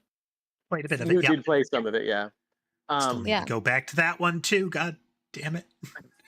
Sea of Stars, by the way, has the same mechanics as Expedition 33, and nobody was fawning over that one as if it was some return to form for RPGs. Because it was a anime-styled sprite game. Yes, and apparently that is just an unforgivable sin for these people who demand that we return to the ways of old. But I have said this before, and I will say it again. I like Sea of Stars, but Sea of Stars feels like a eulogy for JRPGs, old school JRPGs, because it is all of those games in massive references. Everything is a reference to an old RPG. The mechanic is an old reference to an old RPG. The storylines are references to old RPGs. The sprites often are almost directly pulled from old JRPGs. It's great. I love all of it, but it is not advancing the genre at all. It is just paying homage at every corner to the thing that it loves. Cool. I think there's merit to that, though. I feel like Sea of Stars did take a lot of that and like polished it in its presentation. Sure, but it's also a game that's like 15 years after the games it's paying homage to, right? If it wasn't polished, it would look like garbage. By today's standards, anyways. I mean, that is a problem with a lot of them, though, is that we'll see a lot of like, we hearken back to the times of old, like we were talking about with RTS, where it's like, we are paying tribute to Command and Conquer. How do we do that? By putting all the terrible things from Command and Conquer in the game. And to the credit of Sea of Stars, it does not do that. It does not bring back all the terrible old things. But it also does not, like I said, move that forward at all. Yeah. It is paying homage to all the cool things that it used to love, which makes a great game. But I feel like Chained Echoes was a legitimate attempt to move that genre forward by having weird mechanics and a storyline that is intricate and bizarre and doesn't try to follow a lot of the tropes of JRPGs and things like that. It doesn't really have a lot of references to other games in it. It is its own little thing with its own system, and they're well done. And I would personally rather have that 10 times over than, frankly, another remaster of an old JRPG. Yeah. Give me something new. Why, as much as I would love to see a modern port of Xenogears, I would rather like to see a new take on what Xenogears represented. I feel like they would do be okay. that. I would be okay with that too. I would also be okay with I'm also okay with the full Final Fantasy VII style remake concept for a game like that as well. I mean, if you were going to remaster it, you would need to do a remake, if for no other reason than the we chopped the game in half and still released it thing. Yes. But I mean, like, in that sense, I think what they were trying to achieve when they were making that game was they wanted to have two different types of combat. One of them is like a martial arts beat 'em up style combat with the combo system when you're on the ground. And the other one was this, we want big chunky robots fist fighting each other and using like laser cannons and weird mecha magic as their secondary thing. And that was cool. And if you were going to do that, you could have that be like a whole different first-person shooter mech style thing if you wanted. I don't care, but like, you know, if you're going to remake that game, make both of the systems. You no longer have those limitations. Oh yeah, Xenogears was a wild experience. It had three combinations of things that I love the most. First of all, Xenogears is the game that inspired me to get my degree in psychology. That is how weird and deep the plot is. It's fucking strange. The main character is if he was not as well executed as he is a hat on a hat character 7 ways from Sunday. He's like 9 different characters in one. He's cool. But then like there's also it was one of the very first RPGs out there that was 2D, 3D. So the sprites for all the characters are 2D. They're very animated. They have really cool, like when they're having conversations with each other, they have like really well done anime art for each character with a lot of expressions, just like the 100 line and stuff. Yeah, that nice PSX character portraits, as well as the expressive sprite animations. Like definitely past the Final Fantasy VI era of they have, 3 stock animations that they use for everything. Yeah. There's that, and then there was also the fact that the story was not afraid to go places that I think a lot of games are afraid to go because they're afraid that they're going to make a story that is above other people's heads. The main story involves space travel, an AI that is from another world or from another dimension, God, and a religious faction that is dead set on like effectively causing the end of the world in order to, or the end of the human race in order to bring about its own version of the Messiah. So like there's a lot happening at all times in that game. Thanks for joining us, Barbara. And get some sleep.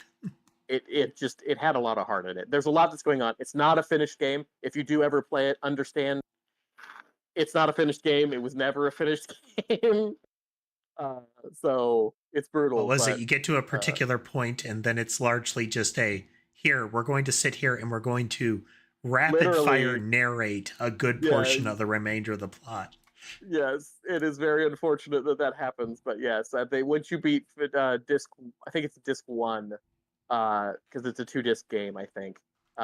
Ending disc 1 is literally like, disc 2 starts with the main character sitting in a chair going, and then I'm going to describe the events of the war that followed what we just played, because we don't have time to do any of that. Oh man, all this awesome stuff is happening off camera. Wish I could show you. Yep. To be fair, though, I mean, it goes back and then he's like, here's the important awesome stuff that happened, and you do play that part of the game, and then it's like, and then we go back to the narration because some more cool stuff needs to happen so that the ending of the game makes sense. Very sad. I have to play more games like that, honestly. I just have to play more games in general. Be exposed, culture myself. There are a lot of titles that kind of exist in like little bubbles, little fandom bubbles. Yeah. Like Undertale gets a lot of like really frontline stuff as far as like it's really visible in pop culture. but when you look at it, it is a very niche Oh my god, there's title. boobs on stream. I'm gonna get in trouble. Stop streaming the things. Well, I was just trying to. Why are there boob? Well, Like it's a naked video boob. game. People like to There's make been a a- boob. There. Is this? I just It's switched like an it on anomaly to look. one. Yeah, it is an anomaly, but it is like anomalies in classic paintings. Yeah. All right, here. What I'm gonna do, because I'm EP anyways, I'm gonna say goodnight to chat, and then I'm gonna end stream really fast. I'll be right back. I think I will wrap up there as well. Okay. So I'm not thanks gonna for lie, joining us, I kind of everybody. forgot we were streaming. It's okay.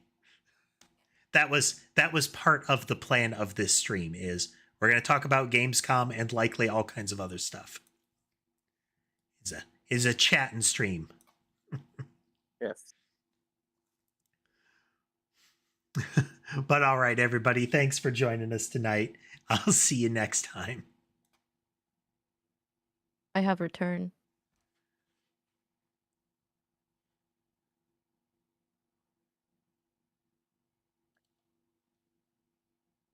Were you dead? Was I dead? Yeah. No, I Did you didn't die. return from the grave? Oh yeah, I mean technically yes. Technically speaking, It is in your lore. it is in my lore.